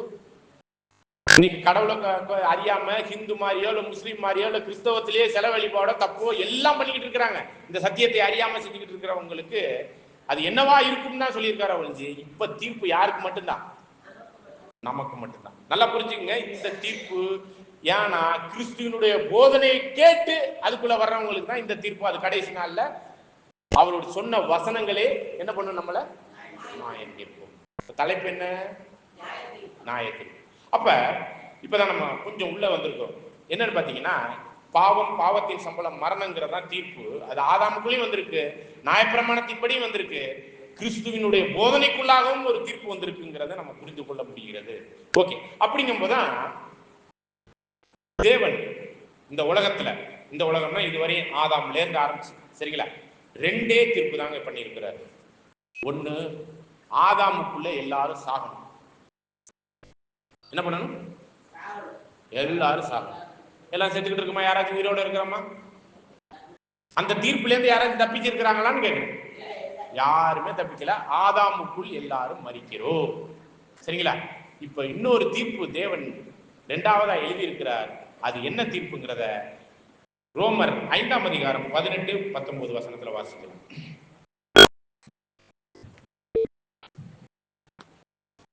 பக்கம் 213 ரோமர் 5ஆம் அதிகாரம் வசனம் 18. ஆகையால் ஒரே வீடுகளினாலே எல்லா மனுஷருக்கும் ஆக்கினைக்கு ஏதுவான தீர்ப்பு உண்டானது போல. நல்லா புரிஞ்சுக்குங்க. ஒரே மீறுதல் தான். அந்த ஒரே மீறுதல் பாவத்தினால எல்லாருக்கும் ஆக்கினைக்கு ஏதுவான தீர்ப்பு உண்டானது போல. அது என்ன தீர்ப்புனால என்ன தீர்ப்பு? என்ன மீறுதல்? என்ன தீர்ப்புங்க? அது ஒரே மீறுதல் தான். அந்த ஒரே மீறுதல்னால எல்லாருக்கும் ஆக்கினைக்கு ஏதுவான தீர்ப்பு. என்ன தீர்ப்பு உண்டாயிருக்கு? மரிக்கிறோம் இல்லையா? அது எந்த மீறுதல்? ஆதாம் செஞ்ச ஒரே பாவத்தினால எல்லாரும் என்ன பண்ணி இருக்கிறாங்க? அந்த தீர்ப்புக்குள்ள என்ன ஆகிட்டு இருக்கிறாங்க? மரிச்சுக்கிட்டு இருக்காங்க. இதுதான் தேவன் எழுதின முதல் தீர்ப்பு. ஆதாமுக்குள்ள நீங்க எல்லாம் சாகணும், செத்துதான், வேற வழியே இல்லை. புரியுதா புரியலைங்களா? இதுதான் தேவன் எழுதின ஒரே முதல் தீர்ப்பு. அதை எப்ப தீர்ப்பா எழுதினார்னா, ஆதாம்கிட்ட சொன்னார்ல, இந்த பழத்தை சாப்பிடும் அந்நாளிலே அப்படின்னு சொன்னார்ல. ஒரு தீர்ப்பு, ஒரு ஒரு நியாயமான சட்டம் ஒன்று சொன்னார். என்ன சட்டம்னா, நீ சாப்பிடும் அந்த நாள்ல செத்துருவ. அதுல 2 ரிசல்ட் இருந்துச்சு. அந்த தீர்ப்புல 2 ரிசல்ட் இருந்துச்சு. ஒண்ணு, சாப்பிடாம இருந்தா நித்தியத்துக்கு வாழலாம், சாப்பிட்டா செத்து போயிடலாங்கிற 2 தீர்ப்பு இருந்துச்சு. அது ஒரே வசனம் தான். அந்த வசனமானது ஒரு தீர்ப்பு சொன்னுச்சு. அந்த தீர்ப்பு என்னன்னா, நீ பழத்தை சாப்பிட்ட அந்நாளிலே சாகவே சாவாய், பழத்தை சாப்பிடாத அந்நாள் வரைக்கும் சாக மாட்டேன். 2 விஷயம் இருந்துச்சு. ஒண்ணு ஜீவனோட இருக்கலாம், இல்லைன்னா செத்து போயிடலாம். இதுல ஆதாம் எந்த தீர்ப்பை தனக்கு இதா எடுத்துக்கிட்டாரு? அவர் சூசைட் பண்ற மாதிரி அந்த பழத்தை எடுத்து சாப்பிட்டு செத்து போயிட்டாரு. அவர் மட்டுமா செத்தாரு? புண்ணியவன் என்ன பண்ணிட்டாரு? எல்லாரும் சாவுன்னு சேர்த்து. அதுதான் இந்த வசனம் என்ன சொல்லுது? ஒரே மீறுதலினாலே எல்லாருக்கும் ஆக்கினைக்கு ஏதுவான தீர்ப்பு என்னன்னா மரண தண்டனை. அந்த ஆக்கினை அப்படிங்கிறது நெருப்புக்கு ஏதுவான ஒரு தீர்ப்பு. என்னன்னா, என்ன தண்டனை கொடுத்துட்டாரு? நரகமா? மரண தண்டனை. எல்லாரும் சாகிறோம். இந்த ஆக்கினைக்கு ஏதுவான நெருப்பு மயமான ஒரு இது என்னன்னு பாத்தீங்கன்னா, தீர்ப்பு என்னன்னா மரண தண்டனை. சரிங்களா? அப்ப இந்த மரண தண்டனைங்கிறது தேவன் எழுதின முதல் தீர்ப்பு. அந்த தீர்ப்பை தான் இப்ப நீங்க எபிரேயர் 9ஆம் அதிகாரம் 27 கொண்டு போய் எல்லா மனுஷரும் மரிக்கணுங்கிறது என்னதுங்க? தேவன் எழுதின முதல் தீர்ப்பு. அதற்கான தண்டனை என்னங்க? மரணம். எல்லா மனுஷரும் ஒரு முறை மரிப்பதும் அப்படிங்கிறது என்னதான் அது? முதல் தீர்ப்பு.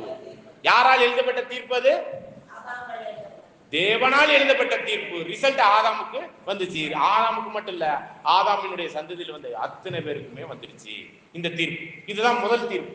ஆக அந்த எபிரேயர் 9ஆம் அதிகாரத்தின் 27ல ஒரு முறை மரிப்பதுங்கிறதே ஒரு தீர்ப்பு தான். பின்பு நியாய தீர்ப்பு அடைகிறதுனா, எல்லா மனுஷருக்கும் பின்பு நியாய தீர்ப்பு அடைகிறதுனா, எல்லாம் தான் செத்துட்டாங்களே, அதுக்கப்புறம் என்னங்க நியாய தீர்ப்பு? செத்த பிறகு ஏதாச்சும் நியாய தீர்ப்பு கிடைக்க வாய்ப்பு இருக்கா? வாய்ப்பே இல்லை. செத்த பிறகு என்னங்க நியாய தீர்ப்பு? மண்ணோட மண்ணா போன ஆளுக்கு என்னங்க நியாய தீர்ப்பு கொடுக்க முடியும்? நரக பாடமே என்னதுங்க? எல்லாம் மண்ணோட மண்ணா கல்லறையில போய் அடக்கம் பண்ணப்பட்டு நித்தியத்துக்கு செத்து கிடக்கணும், அவ்வளவுதான். நித்தியத்துக்கு செத்து கிடக்கணுங்கிறதா தீர்ப்பு இது. ஆனா தேவன் இன்னொரு தீர்ப்பை எழுதி வைக்கிறாரு. அந்த தீர்ப்புக்கு காரண கர்த்தர் யாருன்னு பாத்தீங்கன்னா, இப்ப ரோமர் 5:18 திரும்ப படிச்சீங்கன்னா புரியும். அதுல இன்னொரு தீர்ப்பு எழுதி வச்சிருக்காரு. 2 தீர்ப்பு எழுதி வச்சிருக்கிறார். படிங்க. ரோமர் 5:18.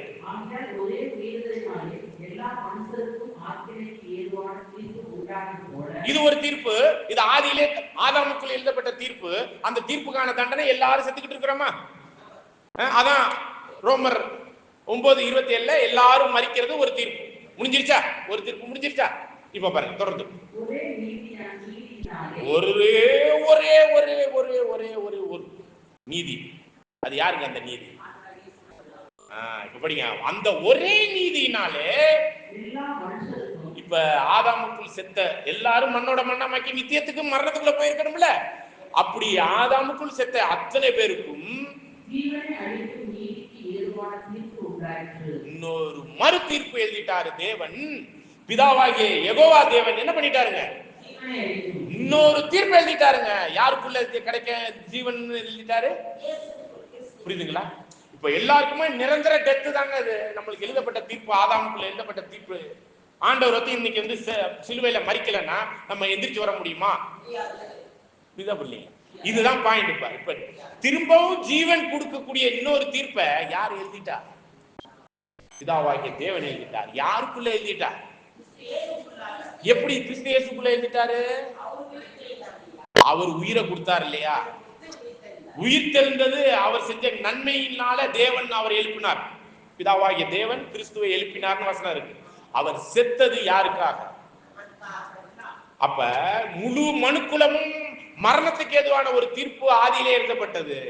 2000 வருஷத்துக்கு முன்னாடி சிலுவையில இன்னொரு தீர்ப்பை தேவன் பிதாவாகிய தேவன் எழுதினார். அதான் என்னங்க? எல்லாருக்கும் என்ன கொடுக்கணும்? எந்த ஜீவன்? இப்ப ஆதாமுக்குள் பெற்ற மரணத்துக்கு ஏதுவான ஜீவனா, கிறிஸ்துவுக்குள்ளான நித்திய ஜீவனா? புரியுதுங்களா? அப்ப எல்லாருக்குமே ஜீவனை கொடுக்கணுங்கிற ஒரு தீர்ப்பை எழுதிட்டாருங்க. இதுல கிறிஸ்தவர்களுக்கு மட்டும் எழுதியிருக்கா? இதுல தீர்ப்பு என்ன கொடுக்கப்பட்டிருக்குங்க? ஆண்டவரை விசுவாசிக்கிறவங்களுக்கு மட்டும் கொடுக்கப்பட்டிருக்கா? எல்லாருக்கும். சரிங்களா? உலக ரட்சகர் நம்முடைய ஆண்டவர், எல்லா ஜனங்களுக்குமான மீட்பர். இப்ப உள்ள தீர்ப்பு இந்த நம்முடைய ஆண்டவராகிய கிறிஸ்துவை ஏற்றுக்கொண்டு விசுவாசித்து அவருக்குள்ளான ஜீவிக்க வரக்கூடிய நம்மளுக்கு இப்பயே தீர்ப்புனாக்க என்னது? நம்ம அந்த ஆதாமுக்குள் செத்த ஒரு விஷயத்தை கிறிஸ்துவுக்குள்ளாக நம்ம என்ன பண்ணிட்டோம்? விசுவாசத்திலே நித்திய ஜீவனுக்கு ஏதுவான ஒரு காரியத்துக்குள்ள வந்துட்டோம். அதுதான் இங்க தேவன் அங்க ஏற்றுக்கிறார் நம்மள. இந்த விசுவாசத்துக்குள்ளே இந்த என்னது விசுவாச வீட்டாராகிய தேவனுடைய வீட்டுக்கு இப்பயே நியாய தீர்ப்புனா, கிறிஸ்துவை விசுவாசிக்கும் பொழுதே நம்மளுக்கு என்ன தீர்ப்பு கிடைச்சிருது? ஜீவனை கொடுக்கணுங்கிற ஒரு தீர்ப்பு கிடைச்சிருக்கு. யோவான் 3:16 படிங்க.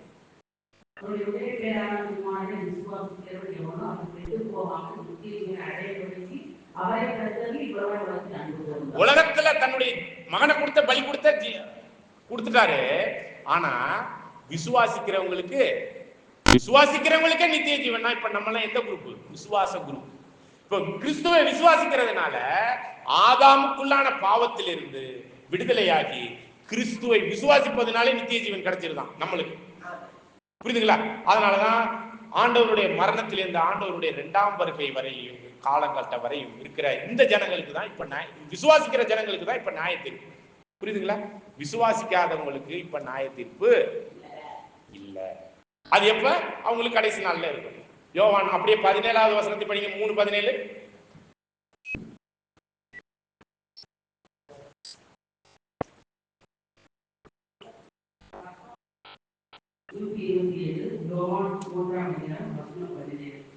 படிச்சுட்டு படிங்க.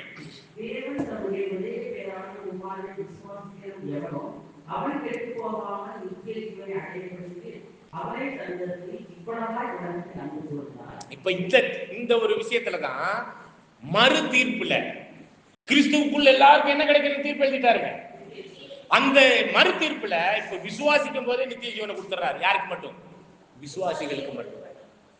அவருடைய தேவனுடைய வீட்டுக்குரிய அந்த ஒரு காரியத்துக்குள்ள வர்ற அந்த விசுவாச வீட்டாருக்கு மட்டும் இப்ப என்ன கிடைச்சிருச்சு? இப்பயே தீர்ப்பு கிடைச்சிருச்சு. என்னதுங்க? நித்திய ஜீவன்கிற தீர்ப்பு சாகுறதுக்கு முன்னாடியே கிடைச்சிருச்சு. ஆதாமுக்குள்ள சாகுறதுக்கு முன்னாடியே நம்ம விசுவாசிக்கிறதுனால கிறிஸ்துவுக்குள்ளான நித்திய ஜீவனை விசுவாசத்தினாலே பெற்றுக்கொள்கிறோம். அதனாலதான் விசுவாசத்தினால் நீதிமான் பிழைப்பான ஜீவனோடு இருப்பான். புரியுதுங்களா? ஓகே. அப்ப அடுத்த வசனத்தை படிங்க.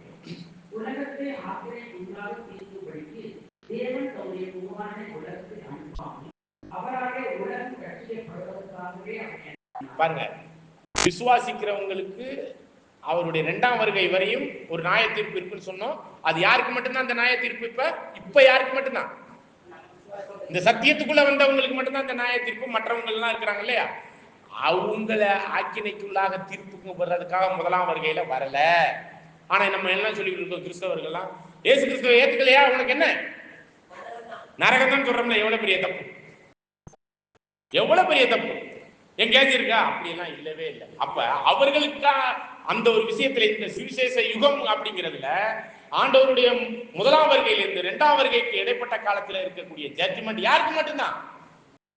இந்த 1,44,000 பேர் ஆகிறவங்களுக்கு மட்டும்தான். மற்ற ஏனையருக்கு இப்ப அவர் வரல. இப்ப வரலன்னா என்ன அர்த்தம்? முதலாம் வருகையில வந்தது இந்த உலகத்தை நியாயம் தீர்க்கிறதுக்காக வராமல். அந்த வசனம் அப்படித்தானே சொல்லுது. படிங்க, திரும்ப படிங்க.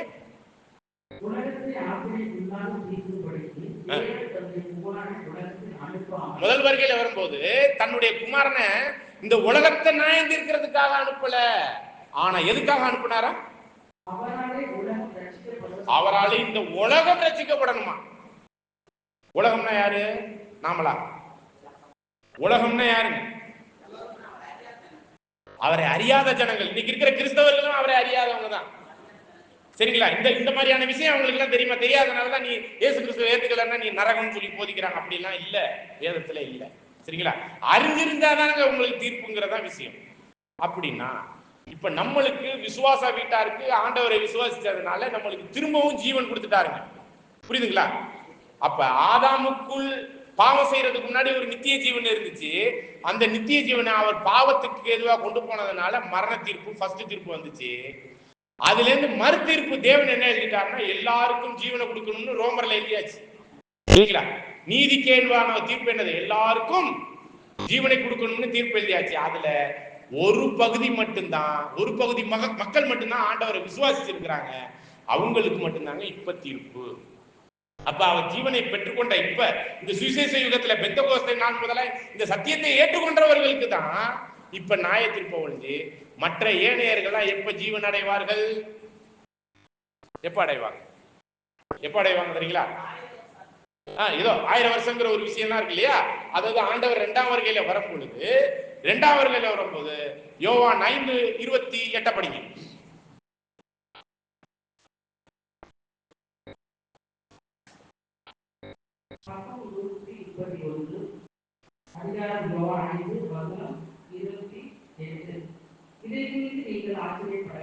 இப்ப சொல்ற விஷயத்தை நினைச்சு ஆச்சரியப்படாதீங்க.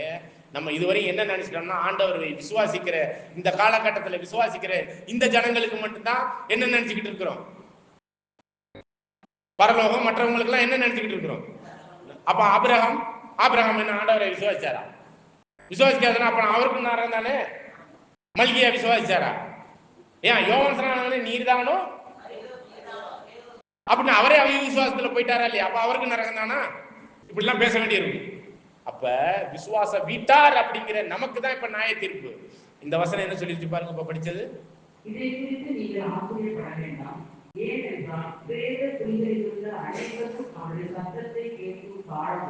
ஓகே. பிரேத குழியில இருக்கிறவங்க யாரு? பிரேத குழியில் உள்ள யாவரும் யாராரு? யாராரு? சும்மா ஒரு லிஸ்ட் சொல்லுங்களேன். ஆதாம், அப்புறம் அதுல இருக்கிற அப்புறம் உள்ள அத்தனை பேருமே யாராரு? ஆபிரகாம், ஈசாக்கு, யோவான், எல்லாமே எல்லாமே ஹிந்து, முஸ்லிம், கடவுளே இல்லைன்னு சொல்ற எல்லாருமே எங்க இருக்கிறாங்க? இப்ப பிரேத குழியில. பிரேத குழியில் உள்ள எல்லாரும் அவருடைய சத்தத்தை கேட்கும் காலம் வரும். அப்படிங்கும் போதுதான் அவங்க சத்தத்தை கேட்கிறாங்கன்னா அவங்களுக்கு என்ன வந்துடும்? பிரேத குழியில இருக்கும் போதே அவங்களுக்கு என்ன வந்திருக்கணும்? பார்த்தோம் இல்லையா?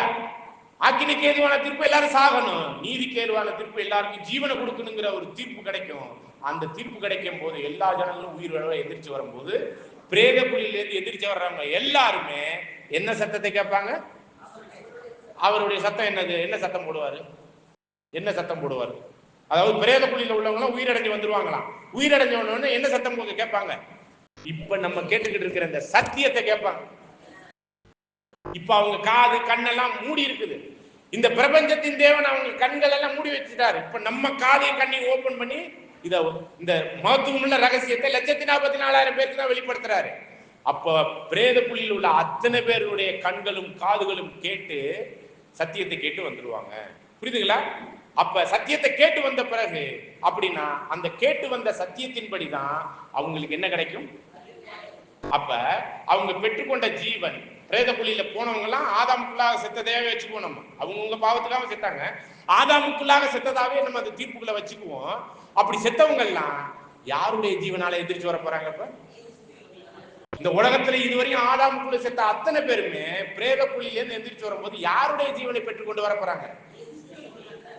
அப்ப நல்லா கவனிங்க, இந்த ஒரு விஷயத்த நல்லா கவனிங்க. ஆதாமுக்குள் எல்லாரும் மரிக்கிறாங்க, கிறிஸ்துவுக்குள் எல்லாரும் உயிரடைஞ்சு வந்துருவாங்க. இப்ப ரெண்டாவது முறை அவங்களுக்கு என்ன கிடைக்கப்பட்டிருக்கு? இல்ல, சத்தியம் கிடைக்கிறதுக்கு முன்னாடி என்ன கிடைக்கணும்? ஜீவன் கிடைக்கும். ஆதாமுக்குள்ள சாவனும் தீர்ப்பளியாச்சு. அவங்க மண்ணோட மண்ணா பிரேத குழியில போயாச்சு, முடிஞ்சு போச்சு. அவங்க ஜீவனோட எந்திரிச்சு வர்றதுங்கிறது எதனால? எதனால? இயேசு கிறிஸ்து கொடுத்த, சிலுவையில் கொடுத்த அந்த ஜீவனை பெற்றுக்கொண்டுதான் எல்லாரும் எந்திரிச்சு வர்றாங்க. இவங்களுக்கு கிடைச்சிருக்கிறது எத்தனாவது ஜீவன் கேட்கிறேன்? இரண்டாவது ஜீவன். அப்ப முதல் ஜீவன் ஆதாமுக்குள்ள எல்லாரும் சாவு. எங்க போ? மண்ணா போ, மண்ணா இருக்கிற மண்ணுக்கே போ. அந்த தீர்ப்பு முடிஞ்சு போச்சு. அது இன்னைக்கு வரையும் நம்ம வாழ்க்கையில நடந்துகிட்டு இருக்கு, எல்லார் வாழ்க்கையில நடந்துகிட்டு இருக்கு. இன்னொரு தீர்ப்பு எழுதிட்டாரு, எல்லாருக்கும் ஜீவன் கொடுக்கணும். இது யாருக்குள்ள?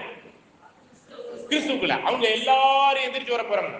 யாருக்குள்ளான ஜீவன் இல்ல, யாருக்குள்ளான ஜீவன் இல்ல. புரியுதுங்களா? அப்ப இரண்டாவது முறை பெற்றுக்கொண்ட இந்த இரண்டாவது ஜீவனை திரும்பவும் பாவம் செஞ்சா என்ன பண்ணணும்? இப்ப இரண்டாவது முறை பெற்றுக்கொண்ட அந்த ஜீவனை யார் மூலமா பெற்றுக்கொண்டார்கள்? கிறிஸ்து மூலம் பெற்றுக்கொண்ட இந்த ஜீவனை பாவத்துக்கு ஏதுவாக செயல்படுத்தினா அவங்களுக்கு என்ன ரிசல்ட் கொடுக்கலாம்? இரண்டாவது முறை எல்லாரும் பிரேத குழியில இருந்து வர போறாங்க, சத்தியத்தை கேட்க போறாங்க. கேட்க போறாங்களா இல்லையா? கேட்க போறாங்க. சத்தியத்தை கேட்ட பிறகு திரும்பவும் பாவம் செய்யறாங்கன்னு வைங்க. அப்ப இரண்டாவது முறை உயிரடைஞ்சு வந்து கிறிஸ்துவுக்குள்ளாக திரும்பவும் சத்தியத்தை கேட்ட பிறகு பாவம் செஞ்சாக்க அவங்களுக்கு வர்றதுதான் என்ன மரணம்? இரண்டாம் மரணம்.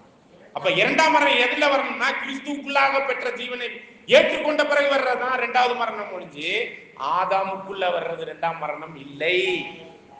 புரியுதுங்களா? ஏன் நம்ம வாழ்க்கையில கூட இந்த சத்தியத்தை கேட்ட பிறகு இந்த சத்தியத்துக்குள்ளான ஜீவியத்துல கொஞ்சம் நல்ல முறையில ஓடிட்டு கொஞ்சம் அப்படி ஓடாம இருந்தோம்னா திரள் கூட்டத்துக்கான ஒரு வாய்ப்பு இருக்கு. ஆனா மறுதலித்து கிறிஸ்துவனுடைய அந்த மரணத்தை தன் காலு கீழே போட்டு அதை பாவத்துக்கு ஏதுவா இன்னும் கொடுமையான பாவம் செஞ்சுக்கிட்டு இருக்கிறவங்களுக்கு தான் என்ன கிடைக்கும்? இருமுறை மரித்தவர்கள், 2 முறை மரித்தவர்கள். அப்படின்னா இப்ப இந்த சுவிசேஷ யுகத்துல இந்த சத்தியத்தை கேட்ட பிறகு இந்த சத்தியத்துக்குள்ளாக மகா மோசமான 2ஆம் மரணத்துக்கு ஏதுவான பாவமும் இருக்குது. இப்போ படிச்சிருப்பீங்க யாக்கோப்புல, 2ஆம் மரணத்துக்கு ஏதுவான பாவம் உண்டு, மரணத்துக்கு ஏது இல்லாத பாவம்னா ஒரு சில பாவங்கள் 2ஆம் மரணம். அப்ப அது கிறிஸ்துக்குள்ளாக பெற்றுக்கொண்ட அந்த ஜீவனுக்குள்ளாக பாவம் செய்யும் போது இப்ப சபைக்கு 2ஆம் மரணம் இருக்குது. இப்ப நியாய தீர்ப்புல ரிசல்ட் ஒண்ணு என்னன்னா சபையாகலாம், ஒண்ணு 2ஆம் மரணம் இருக்கு, இன்னொன்னு என்ன இருக்கு? திரள் கூட்டம் இருக்கு. அதுல அந்த அர்ப்பணிப்பின் ஜீவியத்திலே வரவங்களுக்கு திரள் கூட்டம்னு ஒரு விஷயம் இருக்கு. சரிங்களா? அப்ப இதுதான் நம்ம புரிந்து கொள்கிறோம். 2ஆம் மரணம் என்றால் என்னங்கிறத புரிஞ்சுக்கோங்க. 2ஆம் மரணம் எதற்குள்ளாக வரக்கூடியது? கிறிஸ்துவுக்குள்ளாக பெற்ற ஜீவன்ல திரும்பவும் பாவம் செய்யறதுனால வர்றது. இப்ப நம்ம இந்த சத்தியத்துக்குள்ள வந்திருக்கிற நாமெல்லாம் எந்த ஜீவனுக்குள்ளாக வாழ்ந்துகிட்டு இருக்கிறதுக்குரிய வாய்ப்பு இருக்கு? இப்ப கிறிஸ்துவுக்குள்ளான நித்திய ஜீவன். ஆதாமுக்குள்ள மரணத்துக்கு ஏதுவான ஜீவன் அல்ல, அது ஜென்ம பாவத்துக்கான ஜீவன், அது செத்துதான் ஆகணும். ஆனா இப்ப பெற்றுக்கொள்கிற ஜீவன் கிறிஸ்துவுக்குள்ளான நித்திய ஜீவன். இந்த நித்திய ஜீவனை விசுவாசிக்கும் போதே பெற்றுக்கொள்கிறோம். இந்த நித்திய ஜீவனை 2ஆம் மரணத்துக்கு எதுவா கொண்டு போனீங்கன்னா 2ஆம் மரணம் சரியான முறையில ஜெயம் கொள்ளும்படி சரியான ஒரு ஓட்டத்தை ஓடலன்னா திரள் கூட்டம் முழுவதும் முற்றிலும் ஜெயம் கொண்டவர்களாய் முழு அர்ப்பணிப்போடு அந்த 1,44,000 பேருக்குரிய ஓட்டத்தை முடிச்சா நியாய தீர்ப்பு அழியாமை. புரியுதுங்களா? ஆகவேதான் கிறிஸ்துவுக்குள்ளாக பெற்ற இந்த நித்திய ஜீவன் இருக்கு இல்லையா, இப்ப விசுவாசத்துல இந்த ஜீவனோட நம்ம எந்திரிச்சு பரலோகம் போறது இல்ல. இந்த நித்திய ஜீவனை அப்படியே கிறிஸ்து எப்படி சிலுவையில பலி செலுத்தினாரோ இந்த மாமிச சரீரத்துல இந்த நித்திய ஜீவனை அப்படியே ரோமர் 12:1 படி என்ன பண்ணணும்? இப்ப என்ன பண்ணணும்? புதிதும் ஜீவனுமான பரிசுத்த பலியாக இந்த மாமிசத்துல செலுத்தும்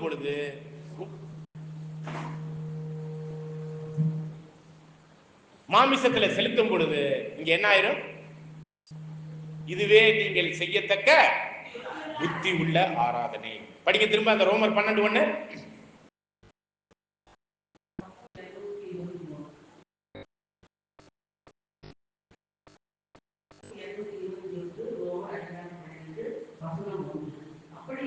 சகோதரரை, நீங்கள் உங்கள் சரீரங்களை பரிசுத்தமும் தேவனுக்குரியவுமான ஜீவ பலியாக சரிங்களா? ஆதாமுக்குள்ளான மரணத்துக்கு எதுவான ஜீவன் இல்ல, கிறிஸ்துவுக்குள்ளான ஜீவ பலி. புரியுதுங்களா?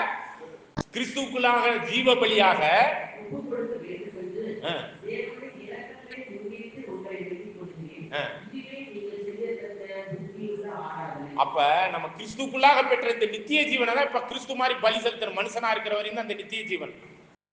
இந்த நித்திய ஜீவனை சரியான முறையில பரிசுத்தமா பலி செலுத்தி முடிச்சிட்டீங்கன்னா நம்மளுக்கு கிடைக்க போறது என்ன ஜீவன்? என்ன ஜீவன்? அழியாமைக்குரிய சாகாமைக்குரிய ஜீவன். கிறிஸ்து பெற்ற மாமிசத்தில் மரித்து, மாமிசத்துக்கு ஏதுவான ஜீவன்ல மரிச்சு ஆவிக்குரிய ஜீவன்ல தான் சாகாமைக்குள்ள போனாரு. அதே மாதிரி நாம் கிறிஸ்துக்குள்ளான அந்த நித்திய ஜீவனுக்குள்ளான அந்த பரிசுத்தமான அந்த பலியை ரோமர் 12:1 படி செலுத்தும் பொழுது, நம்ம புத்தி உள்ள ஆராதனைக்குரிய அந்த பலியை செலுத்தும் பொழுது, நாம் சாகும் பொழுது எந்த ஜீவனோட எந்திரிச்சிருவோம்? ஆவிக்குரிய ஜீவனா இருக்கிற சாகாமைக்குரிய ஜீவன்ல. அது எண்ணி 1,40,000 பேருக்கு தாங்க இந்த சாகாமைக்குரிய ஜீவன். அதனாலதான் இந்த சுவிசேஷ யுகத்துல ஒரே ஒரு நியாய தீர்ப்பு இருக்கு. அது என்னன்னா, சாகாமைக்குரிய தீர்ப்புக்குள்ள யார் யார் போறது, சாகாமைக்குரிய ஜீவனை யார் யார் அடைய போறாங்க, அதற்கு இப்பயே நித்திய ஜீவனை பெற்றுக் கொள்வதற்கான அதிகாரத்தை இப்ப கொடுத்துட்டார். இது சபைக்கானது. அப்ப உலக ஜனங்களுக்கு எப்ப கொடுக்க போறார்? உலக ஜனங்களுக்கு இதே நித்திய ஜீவனை ஆதாமுக்குள் எல்லாரும் மரிக்கிறது போல, ஆக்கினைக்கு ஏதுவான தீர்ப்பு எழுதப்பட்டதன்படி நம்ம செத்துக்கிட்டு இருக்கிறது போல, நீதிக்கு ஏதுவான இன்னொரு தீர்ப்பு என்ன கொடுத்துட்டாரு? எல்லாருக்கும் என்ன கொடுக்கணும்னு சொல்லிட்டாரு? ஜீவனை கொடுக்கணுங்கிற இன்னொரு தீர்ப்பு எழுதி இருக்கிறார் இல்லையா? அந்த ஜீவனை இப்ப யாரும் பெற்றுக்கொள்ளணும்? யாரும் பெற்றுக்கொள்ளணும்? உலக ஜனங்கள் எல்லாரும் பெற்றுக்கொள்ளணும். கிறிஸ்தவர்கள் முதற்கொண்டு, இது தெளிவில்லாம இருக்கிற கிறிஸ்தவர்கள் முதற்கொண்டு, ஹிந்து முதற்கொண்டு, கடவுளே இல்லைன்னு சொல்ற பெரியார் முதற்கொண்டு பெற்றுக்கொள்வார்கள். இதுதான் விஷயம். சரிங்களா? இப்படி பெற்றுக்கொள்ளும் பொழுது பிரேத குழியில் உள்ள அனைவரும் எந்திரிச்சு வருவாங்க. அதுக்கு முன்னாடி யார் எந்திரிச்சு போயிருவாங்க? சாகாமைக்குரிய வரத்துக்குரிய முதலாம் உயிர்த்தெழுதலில் பங்குள்ளவர்கள். இந்த சுவிசேஷ யுகம் முடியும் பொழுது, இந்த சுவிசேஷ யுகமே சாகாமைக்குரிய ஜீவனுக்கான சுவிசேஷ யுகம் தான். அந்த சுவிசேஷ யுகத்தை பெற்றுக்கொள், அந்த சாகாமைக்குரிய சத்தியத்தை பெற்றுக்கொள்கிறவர்கள் எந்திரிச்சு போன பிறகு இந்த உலகத்துக்கு ஜீவனை கொடுக்க போறார். அந்த ஜீவனை கொடுக்கும் போது எல்லாரும் இப்ப இரண்டாவது தீர்ப்புக்கு ரெடி ஆயிட்டாங்களா? இப்ப வாசிச்சு பாருங்க, எபிரேயர் 9:27. இப்ப புரியும் பாருங்க.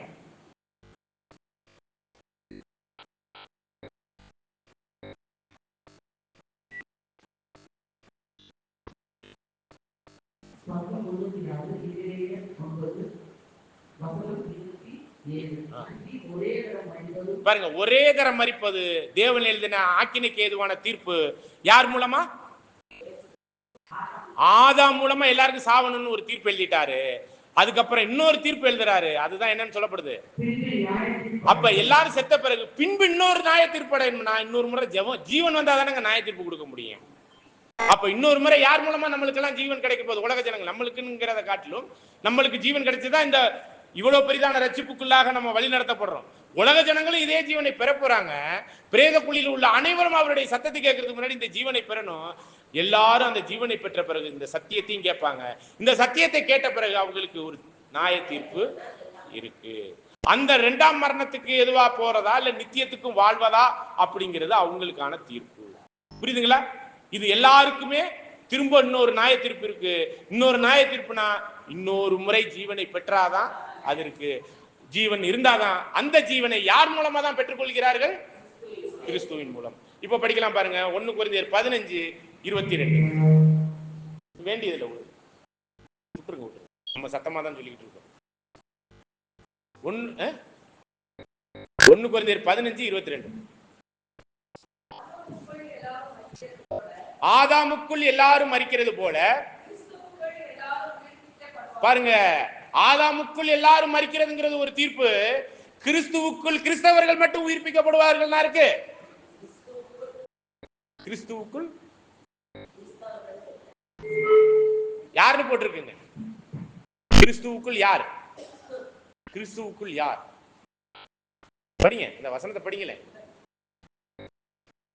ஆதாமுக்குள் எல்லாரும் மரிக்கிறது போல, எல்லாரும் தான். கிறிஸ்தவர்கள் மட்டும் போட்டிருக்கு. எல்லாருக்கும் தான் ஜீவன் கொடுக்கிறதுக்கான தீர்ப்பு எழுதி இருக்கிறார ஒழிஞ்சு கிறிஸ்தவர்களுக்கு மட்டும் போட்டிருக்கான்னு கேட்கிறேன்.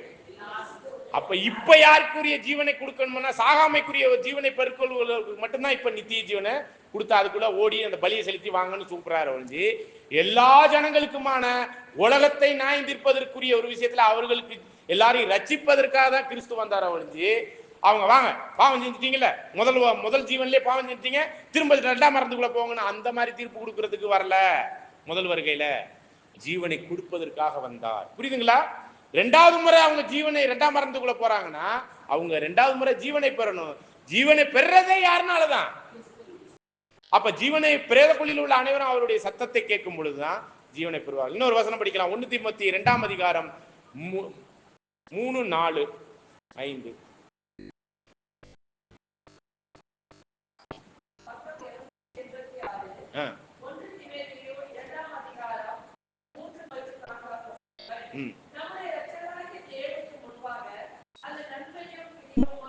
பாருங்க, நம்முடைய பிதாவாகிய தேவனுக்கு முன்பாக ஒரு விஷயம்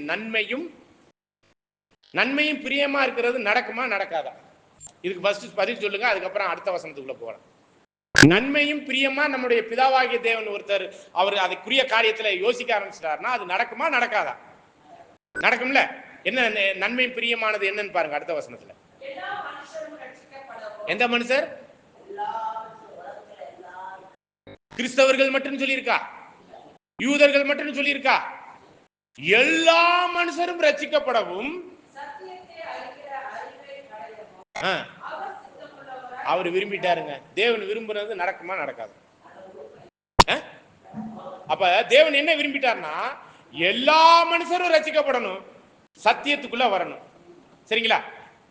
எல்லா மனுஷர்னா இதுல யாரெல்லாம் இருக்கிறா சொல்லுங்க. எல்லாருமே யாராருன்னு சொல்லுங்க. ஃபர்ஸ்ட்ல இருந்து சொல்லுங்க.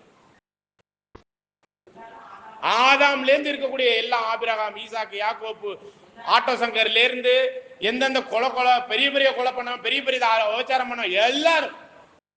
ஏன்னா அவங்களுக்கு நியாயப்பிரமாணமும் தெரியாது, எதுவும் தெரியாது, சத்தியமும் தெரியாது. யூதர்களுக்கு இஸ்ரேலுக்கு தானே நியாயப்பிரமாணம் கொடுத்தாரு. அவங்க எவ்வளவு நியாயப்பிரமாணத்தை மீறினவங்க. அப்பனா அவங்களுக்கு எல்லாம் இப்பயே 2ஆம் மரணம் குறிச்சாச்சுன்னு சொல்ல முடியுமா? இல்ல. அவங்க அறியாமையில் செஞ்சது இருக்கு, அறிஞ்சு செஞ்சது இருக்கு. அதுக்கு எல்லாத்துக்கும் சேர்த்துதான் ஆண்டவர் எல்லாரையும் மீட்கும் பொருளாக தன்னுடைய ஜீவனை கொடுத்திருக்கிறார். ஆகதான் எல்லா ஜனங்களும் ரட்சிக்கப்படவும் சத்தியத்துக்குள்ள எல்லாரும் வரணும். அப்ப எந்திரிச்சு வருவாங்க, ஜீவனோட தான் வருவாங்க. சத்தியத்தை அறிஞ்சிருப்பாங்களா? அப்ப பிரேத குழியில் உள்ள அனைவரும் எந்திரிச்சு வருவாங்க, அவருடைய சத்தமாகிய சத்தியத்தை அப்பதான் கேட்பாங்க. அப்படி கேட்ட பிறகுதான் சத்தியத்தின்படி நடந்தா நித்திய ஜீவன், சத்தியத்தின்படி நடக்கலன்னா 2ஆம் மரணம். அதுதான் யாருக்கு நியமிக்கப்பட்டிருக்கு? யாருக்கு நியமிக்கப்பட்டிருக்குங்க? இன்னைக்கு சத்தியத்தை அறியாத உலக கிறிஸ்தவர்களுக்கும் சரி, ஹிந்துக்கும் சரி, ஆதாம் முதல் இதுவரை செத்தவங்க அத்தனை பேருமே சத்தியத்தை அப்பதான் அறிஞ்சிக்க போறாங்க. சரிங்களா? இதுக்கான வசனங்கள்லாம் இருக்குது. அப்பதான் அறிஞ்சிக்க போறாங்க. சரிங்களா? தொடர்ந்து வாசிங்க 6 வரையும்.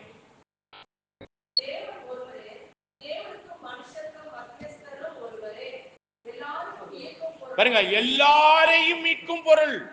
கிறிஸ்தவர்களை மற்றும் மீட்கும் பொருளா? எல்லாருக்குமான நித்திய ஜீவனை கொடுப்பதற்கான தீர்ப்புல எல்லாரையும் மீட்கும் பொருளாக அந்த மீட்கும் பொருளாகிய கிறிஸ்து இயேசு அவர் மூலமா எல்லாருக்கும் ஜீவனை கொடுக்கணுங்கிற அந்த ஒரு தீர்ப்புக்குள்ளாக எல்லாரும் ஜீவனை அடைவாங்க. இதற்குரிய சாட்சி ஏற்ற காலங்களில் விளங்கி வருது. இப்ப ஏற்ற காலம் இப்ப யாருக்குங்க? 1,44,000 பேருக்கு தான் இப்ப உள்ள காலம். உலக ஜனங்களுக்கு எப்ப நம்ம சபையெல்லாம் உயிர்த்தெழுந்து போன பிறகுதான் அவங்க பிரேத குழியில் உள்ளவங்க எல்லாம் எந்திரிச்சு வந்து இந்த சத்தியத்தை கேட்டு அதுக்கப்புறம் சத்தியத்துல வாழ்னா அவங்களுக்கு நித்திய ஜீவன். பூமியில மட்டும் சத்தியத்தின்படி வாழலன்னா அவங்களுக்கு என்ன இருக்குது? 2ஆம் மரணம். சரிங்களா? இப்ப பாருங்க, இன்னொரு வசனம் படிக்கலாம் பாருங்க. ஏசாயா 26:9. ஆமா, ஆண்டவர் 2ஆம் வருகையில வந்தா யாருக்கு மட்டும் முதலாம் உயிர்த்தெழுதல்? அப்ப மற்றவங்களுக்கு அவன் தன் வரிசையில. அப்ப அதுதான் 4 வகையான உயிர்த்தெழுதல் இருக்குன்னு நம்ம தன் வரிசையில. முதலாம் உயிர்த்தெழுதல் யாருக்குங்க? பரிசுத்தவான்களுக்கு மட்டும்தான். முதலாம் உயிர்த்தெழுதலில் பங்குள்ளவன் பாக்கியவானும் பரிசுத்தவானுமா இருக்கிறான் அவர்கள் மேல் இரண்டாம் மரணத்தின் மேல் அதிகாரம் இல்லை. அவர்கள் கிறிஸ்துவோடு கூட உயிர்த்து என்ன பண்ணுவாங்க? 1000 வருடம் கிறிஸ்துவோடு ராஜ்யரேகம் பண்ணுவாங்க. வெளிப்படுத்தல் 20:6 படிக்கிறோம் இல்லையா? அந்த முதலாம் உயிர்த்தெழுதல்ங்கிறது சபை 1,44,000 பேருக்கு மட்டும்தான்.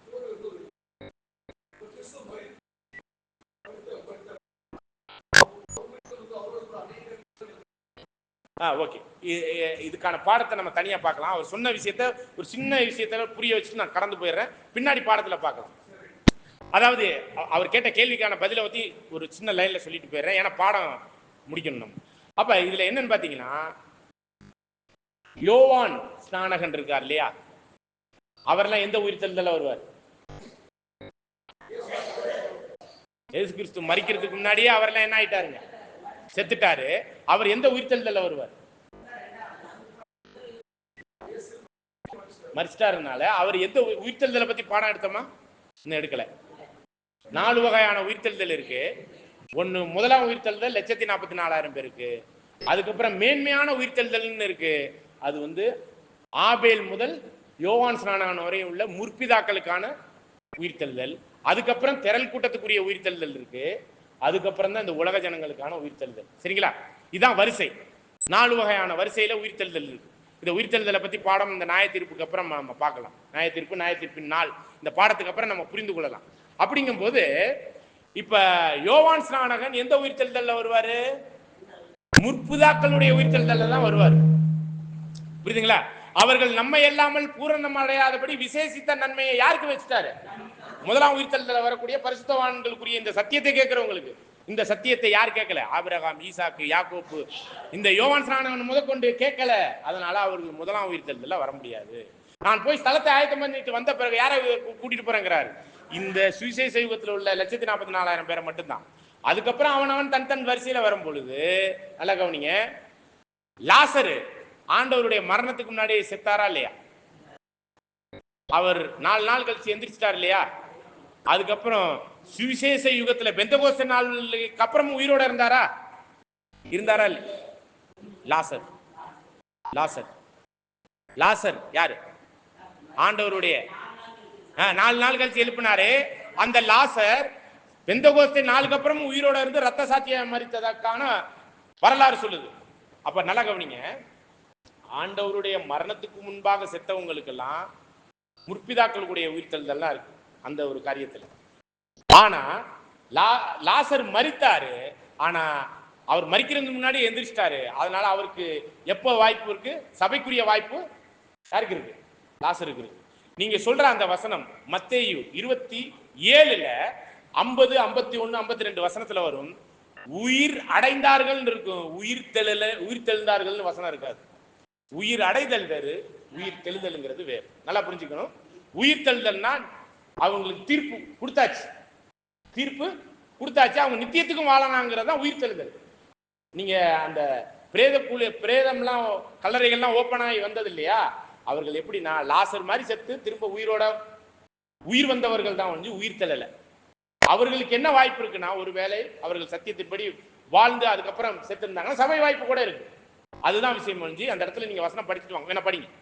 மத்தேயு 27ல 50ல இருந்து படிங்க.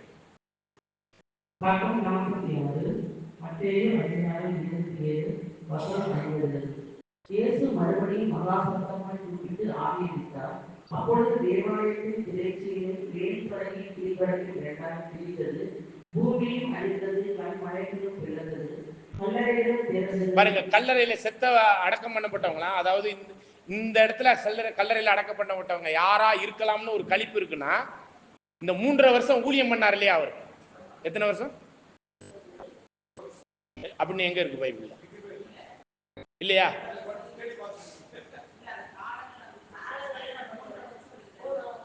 பைபிள்ல இருக்கு, நம்ம பாடம் பின்னாடி பார்க்கலாம். சரி, 3.5 வருஷம் ஊழியம் பண்ணும் பொழுது இந்த சத்தியத்தை கேட்டு மரிச்சவர்கள் ஒரு சில பேர் இருப்பாங்களா? ஆண்டவருடைய 3.5 வருஷம் ஊழியத்துல அப்படி மரிச்சவர் தான் லாசர்.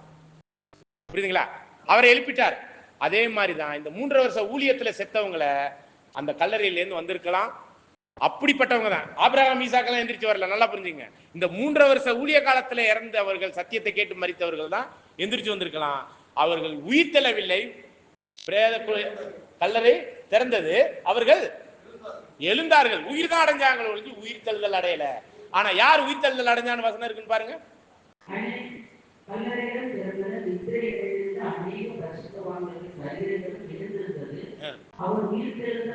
யார்? கிறிஸ்து உயிர் தெழுந்தல் பின்பு இவர்கள் அடைந்தது உயிர் அடைந்தார்கள். ஆண்டவர் அடைந்தது உயிர் தெழுதல். அதனால உயிர் அடைதல் வேறு, உயிர் தெழுதல் வேறு. இதை நீங்க இந்த அளவுக்கு பத்தி புரிஞ்சுக்கோங்க. உயிர் அடைதல்னா என்ன, உயிர் தெழுதல் என்னன்னு தனிப்பாடம் பாருங்க. ஓகேங்களா? அப்ப இந்த 3 வருஷ ஊழியத்தில் செத்த அந்த பரிசுத்தவான்களுக்குரிய ஒரு ஓட்டத்தை ஓடக்கூடிய வாய்ப்புல உள்ளவர்கள் திரும்பவும் ஜீவனை பெற்று வந்து அந்த ஓட்டத்தை, சபைக்கான ஓட்டத்தை ஓடி முடிச்சிருந்தா அவங்க என்ன ஆயிருங்க?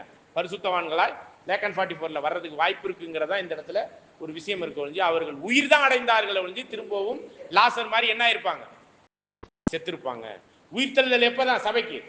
ஆண்டவருடைய 2ஆம் வருகையில தான் உயிர்த்தெழுதல். முதலாம் உயிர்த்தெழுதலில் பங்குள்ளவன் பாக்கியவானும் பரிசுத்தவானுமா இருக்கிறான். அவர்கள் மேல் 2ஆம் மரணத்தின் மேல் அதிகாரம் இல்லைன்னா இவர்கள்லாம் உயிர் தான் அடைஞ்சாங்களோ ஒழிஞ்சு உயிர்த்தெழுதல் அடையல.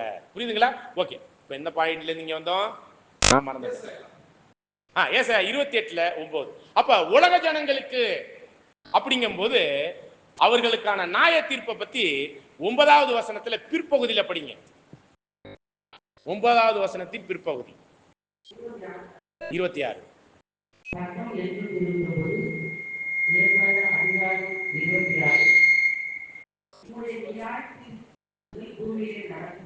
உம்முடைய நியாய தீர்ப்பு பூமியிலே நடக்கும். நியாய தீர்ப்புகள் பூமியிலே நடக்கும் போதுனா நியாய தீர்ப்பு எப்ப நடக்கும்? இந்த 2வது நியாய தீர்ப்பு எப்ப நடக்கும்? கடைசி நாளில். அந்த கடைசி நாள்ல நடக்கும் பொழுது முதல்ல சபை எந்திரிச்சு போயிடும். அதை தான் நம்ம பார்த்தோம் இல்லைங்களா? அதுக்கப்புறம் தொடர்ந்து அடுத்தடுத்த உயிர்த்தெழுதல் நடக்கும். சாரி, உயிரடைதல் நடக்கும். அப்படி உயிரடையும் பொழுது தொடர்ந்து வாசிங்க.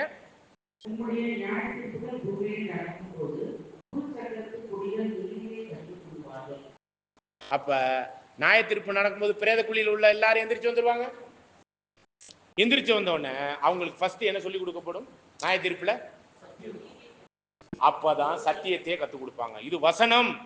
நம்ம எல்லாம் என்ன நினைச்சுக்கிட்டு இருக்கோம்? நியாய தீர்ப்பு நடக்கும் போது ஆண்டவர் 2ஆம் வருகையில வருவாரு. வந்தவனே என்னது? பாவம் செஞ்சவங்களா நரகத்துக்கு போ, நல்லது செஞ்சவங்களா பரலோகத்துக்கு போன்னு தானே போதிக்கப்பட்டிருக்கிறோம். அப்படி இல்லை. அவருடைய நியாய தீர்ப்பு இந்த பூமியில நடக்கும், 2ஆம் வருகையில நடக்கும். அப்படி 2ஆம் வருகையில நடக்கும் போது சபை எந்திரிச்சு போயிடும். சபையை வச்சுதான் இந்த உலகத்தை நியாயம் தீர்க்க போறாரு. அது தெரியுங்களா? தெரியுமா? தெரியாது.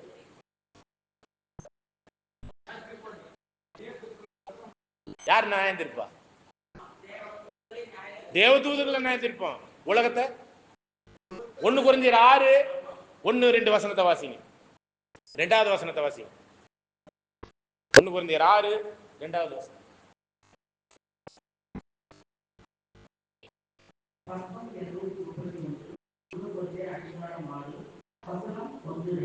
ரெண்ட படிங்க. ரெண்டு நேரம் அப்படி. இந்த உலகத்தை நியாயம் தீர்க்க போறது யாருங்க? முதலாம் உயிர்த்தெழுதலில் பங்குள்ள இந்த பரிசுத்தவான்கள் தான் கிறிஸ்துவோடு 1000 வருட அரசாட்சியில யாரை நியாயம் தீர்க்க போறாங்க? சரிங்களா? இதெல்லாம் அடுத்த பாடத்துல நியாய தீர்ப்பின் நாள்ங்கிற பாடத்துல என்ன தெளிவா புரிஞ்சுக்கலாம். சும்மா ஒரு சாம்பிளுக்கு தான் இந்த வசனத்தை கொடுக்குறோம். அப்ப இங்க பாருங்க, இங்க திரும்ப வந்துருங்க. ஏசாயா 26:9வது வசனத்தின் பிற்பகுதி. பூச்சக்கரத்துல நியாய தீர்ப்பு நடக்கும்.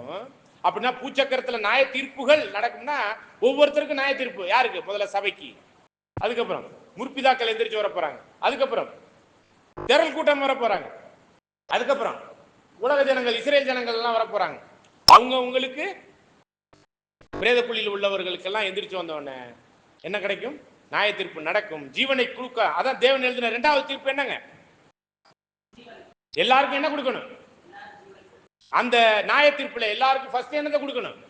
ஜீவனை கொடுத்துருவாங்க. ஜீவனை கொடுத்தா மட்டும் போதுமா? ஜீவனை கொடுத்தா மட்டும் போதுமா? அறியணும். அதுக்குதான் என்ன பண்ண போறாங்க? நியாய தீர்ப்பு பூச்சக்கரத்துல நடக்கும். அப்படி நடக்கும் போது அங்கே நீதியை, இததான் 1 தீமோத்தி 2ஆம் அதிகாரம் 4வது வசனத்துல படிச்சோம். எல்லா மனுஷரும் ரட்சிக்கப்படவும் சத்தியத்தை அறிகிற அறிவுக்குள்ள வரணும். அப்ப ஃபர்ஸ்ட் எல்லாரும் ரட்சிக்கப்படணும்னா முதல்ல ஜீவனை கொடுக்கணும். ஜீவனை கொடுத்த பிறகுதானே சத்தியத்தை கேட்க முடியும். அந்த ஒரு தன்மைக்குள்ள உலக ஜனங்கள் வர போறாங்க. அதுதான் இங்க பூமியில நியாய தீர்ப்பு நடக்கணும். எல்லா உலக ஜனங்களுக்கும் நியாய தீர்ப்பு வரும்போது பூச்சக்கரத்து குடிகள் உயிரை அடைவாங்க. உயிரடைஞ்ச பிறகு எதை கத்துக்கொள்வாங்க? எதை கத்துக்கொள்வார்கள்? நீதியாகிய சத்தியம். இப்ப நம்ம கத்துக்கிற சத்தியத்தை அவங்க கற்றுக்கொள்ள போகிறார்கள். சரிங்களா? இப்ப சத்தியத்தை கத்துக் கொடுத்த பிறகு அந்த சத்தியத்தின்படி அவங்களுக்கு நியாய தீர்ப்பு நடக்குமா இங்க? ஏன்னா யோவான் 12:48 சொல்லிட்டாரு. படிங்க, திரும்ப 47 இருந்து படிங்க.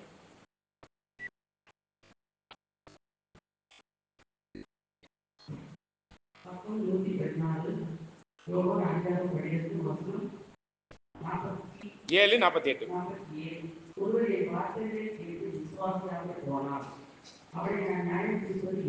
பாருங்க, கிளியரா சொல்லிட்டாரு. இப்ப நீங்க சொல்லுங்க, இன்னைக்கு கிறிஸ்தவர்கள் சரி, இந்துக்களும் சரி, முஸ்லீம்களும் சரி, இதுவரை செத்தவங்க, ஆண்டவரை பத்தி தெரியாதவங்க, சத்தியத்தை கேட்காதவங்களை என்ன பண்ண போறது இல்லையா? என்ன பண்ண போறது இல்லை ஆண்டவர். அப்ப எப்படி இவர் நியாயந்திருக்க முடியும்? ஆதாமுக்குள்ள மரணத்துக்கான தீர்ப்பு முடிஞ்சிருச்சு. ஆனா திரும்பவும் ஜீவனை பெற்றுக் கொள்வது யாருனாலதான்? அந்த கிறிஸ்துக்குள்ளான ஜீவனை பெறுறதுக்கான இதுல அவங்க வராததுனால அவர்கள் எல்லாம் நான் என்ன பண்ண போறது இல்லை, நியாயந்திருக்கிறது இல்லை. புரியுது? அப்படி இல்லை, உயிரடைகிறத பத்தி சொல்லல. இந்த அதெல்லாம் நம்ம இது நேரம் பார்த்ததனுடைய விஷயமே, எல்லா பிரேத குழியில் உள்ள எல்லாரும் யாருக்குள்ள எலும்பா போறாங்க, எந்திரிச்சிருவாங்க. அப்படி எந்திரிச்சு வரும்பொழுதுதான் அவங்க அப்பையில அந்த வசனத்தெல்லாம் கத்துக்க போறாங்க. கத்துக்கிட்ட பிறகு அவங்களுக்கு தீர்ப்பு. இப்ப கரெக்டா இருக்கா? புரியுதா புரியலீங்களா? நான் உலகத்தார நான் நியாயந்திருக்கிறது இல்லைங்கிறது முதலாம் வருகையில யாரை மட்டும்தான் நியாயந்திருக்கிறதுக்கான வசனம் இங்க பார்த்தோம். இப்ப அவருடைய சத்தியத்தை கேட்ட சபை வாய்ப்புல உள்ளவங்களுக்கு தான் இப்ப நியாய தீர்ப்பு. மற்றவர்களுக்கெல்லாம் இப்ப நியாய தீர்ப்பா? அததான் இந்த 47வது வசனம் என்ன சொல்லுதுன்னா, நான் யாரையும் நான் நியாயந்திருக்கிறது இல்லை. யாரை நியாயந்திருக்கிறது இல்லை? என் வசனத்தை கேட்காதவங்க எல்லாம் நான் என்ன பண்ண போறது இல்லை. அப்ப நியாயந்திருக்கிறது என்று ஒண்ணு இருக்கு. அதுல எல்லாருக்கும் என் ஜீவனை கொடுப்பேன், நீதியாகிய சத்தியத்தையும் கத்து கொடுப்பேன். கத்து கொடுத்த பிறகு அந்த சத்தியத்தின்படி அவர்களை என்ன பண்ணுவேன்? இப்ப உலக ஜனங்களை நீதியை கத்து கொடுத்த பிறகு நியாயந்திருக்கலாமா, கொடுக்க கூடாது? அப்ப அவங்களுக்கு எல்லாம் எப்ப எந்திரிச்சு வர போறாங்க? உயிர்கள் இல்ல, உயிர்த்தெழுதல் இல்ல, உயிரடைதல் அவங்களுக்கு எப்ப? சபையெல்லாம் உயிர்த்தெழுந்த பிறகுதான் உலக ஜனங்களுக்கு எல்லாருக்கும் ஜீவனை கொடுக்கணுங்கிற தீர்ப்புல எல்லாரும் உயிரடைஞ்சு வர போறாங்க. அப்படி உயிரடைஞ்சு வரும் பொழுது எதை கத்து கொடுக்க போறாரு? நீதி, சத்தியம். இப்ப சத்தியத்தை கத்து கொடுத்த பிறகு இப்ப நியாயந்திருக்கலாமா உலக ஜனங்களுக்கு? உலக ஜனங்கள்லாம் எந்திரிச்சு வருவாங்க, நீதியும் சத்தியமும் அறியாதவங்க. அதுக்கு என்ன பண்ண போறாரு அவரு? நீதியை சத்தியத்தை கத்து கொடுக்க போறாரு. எல்லா ஜனங்களும் ரசிக்கப்படும், சத்தியத்தை அறிகிற அறிவுக்குள்ள எல்லாரும் வரணுங்கிறதா தேவன் விரும்புறாரு. அது நடக்க போகுது. அப்படி சத்தியத்தை அறிஞ்ச பிறகு திரும்பவும் பாவம் செய்தால் அந்த ஜீவன், இரண்டாவது ஜீவன் யாருக்குள்ளாக பெற்றிருக்கிறாங்க? உலக ஜனங்கள் பெற்றுக்கொள்ள போறாங்க. அந்த ஜீவனுக்குரிய ஒரு நியாய தீர்ப்பு தான் அவங்களுக்கு பெண்டிங்ல இருக்கு. புரியுதுங்களா? இப்ப யாருக்கு நியாய தீர்ப்பு பெண்டிங்ல இருக்கு? இப்ப நமக்கு மட்டும்தான். இப்ப அதனாலதான் இந்த இடத்துல படிங்க, யோவான் 12:47.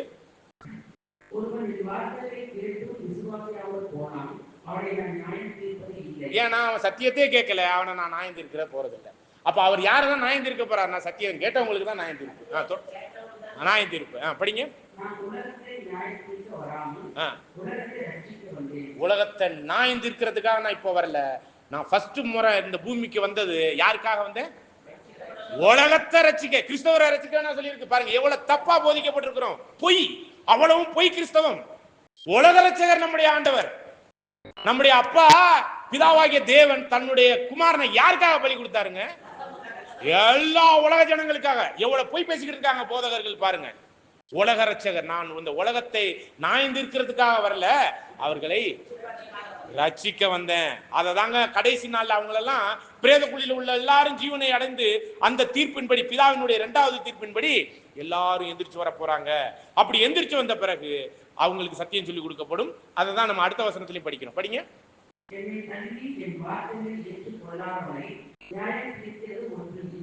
என் வார்த்தைகளை கேட்ட பிறகு தள்ளி, அதுதான் உலக ஜனங்களும் உயிரடைஞ்சு வந்து நீதியாகிய சத்தியத்தை கற்றுக்கொண்ட பிறகு அதை தள்ளி வேணான்னு ஒதுக்குறவங்களுக்கு நியாய தீர்ப்பு இருக்கு. அது எதை வச்சு நியாயம் தீர்க்க போறாரு?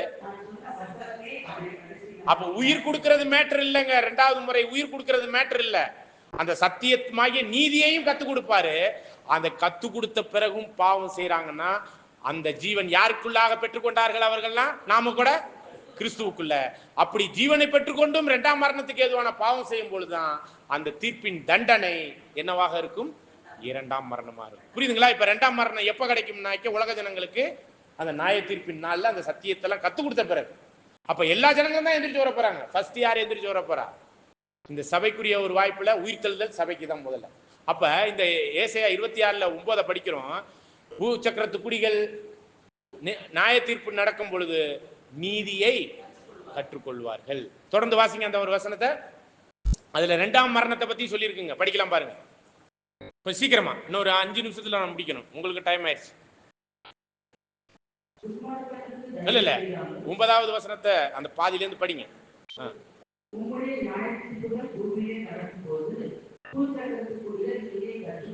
அப்ப பூச்சக்கரத்து குடிகள்னா யாரு? உலக ஜனங்கள் எல்லாமே உயிரடைஞ்சு வந்து சத்தியமாகிய நீதியாகிய சத்தியத்தை கற்றுக்கொள்வார்கள். இப்ப யாருக்கு நாயந்திருக்கலாம்? இப்ப பாருங்க, இப்ப சத்தியத்தை கற்றுக்கொண்ட பிறகு இப்ப யார் நாயந்திருக்கலாம்? கிறிஸ்து நாயந்திருக்கலாம், சபையும் நாயந்திருக்கலாம். அதான் உலகத்தை நாயந்திருக்கிறது. புரியுதுங்களா? ஓகே, தொடர்ந்து வாசிங்க.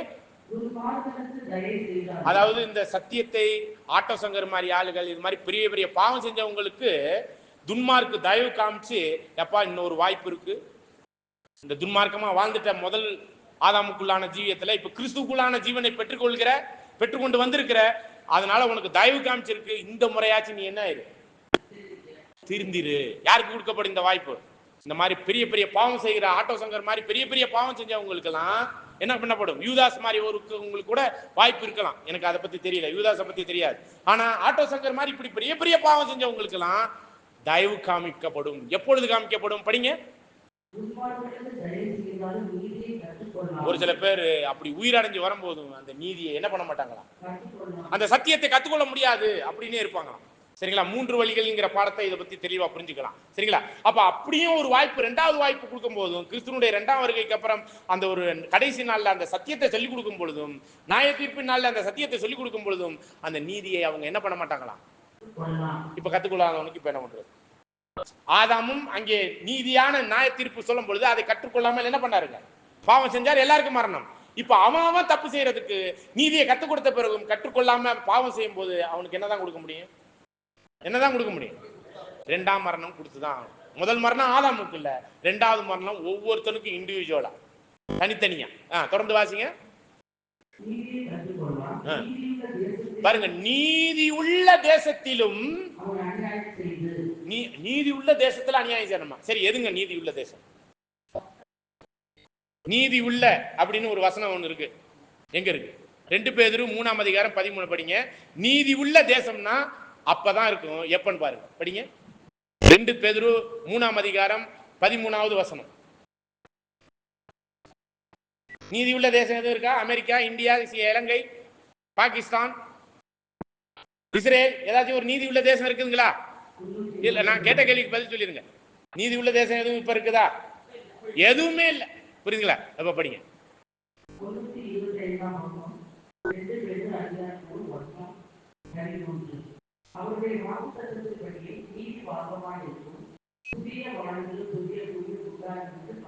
அப்ப நீதி வாசமா இருக்கிற எந்த உலகம் இது? அது புதிய வானம் புதிய பூமிங்கிறதா எத்தனாவது உலகம்? 3ஆம் உலகம். நீதி வாசம் இருக்கிற புதிய வானம் புதிய பூமி ஆகிய 3ஆம் உலகத்துல இப்ப வந்துருங்க ஏசாயா 26க்கு. நீதி உள்ள தேசத்திலும் புதிய வானம் புதிய பூமியிலும் இவங்க என்ன பண்ணுவாங்களாம் பாருங்க. அப்ப புதிய வானம் புதிய பூமி ஆகிய 3ஆவது உலகத்திலையும் இவன் என்ன பண்ணுவான்? அநியாயம் செய்யறவன். புரியுதுங்களா? நல்லா புரிஞ்சுக்கங்க. இவனுக்கு 2வது வாய்ப்பு 3ஆம் உலகத்துல புதிய வானம் புதிய பூமியில அவனுக்கு வாய்ப்பு கொடுத்தா, நீதி உள்ள தேசத்துல அவன் என்ன பண்றான்? பாவம் செய்யறதுனால அவனுக்கு என்ன கொடுக்கப்படுது?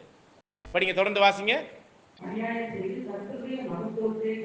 அவருடைய 2ஆம் வருகை 1000 வருட சாட்சி அந்த மகத்துவம் உள்ள ராஜ்யத்திலே அவன் அநியாயம் செய்து மகத்துவத்தை கவனியாம போறதுனால அவனுக்கு என்ன கொடுத்துருவாரு பாருங்க, படிங்க.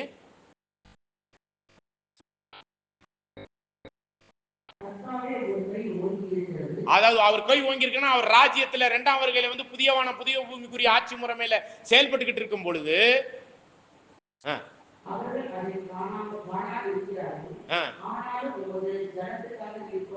உமது ஜனத்துக்காக நம்ம மேல வைத்திருக்கிற அந்த வைராக்கியத்தின் நிமித்தம்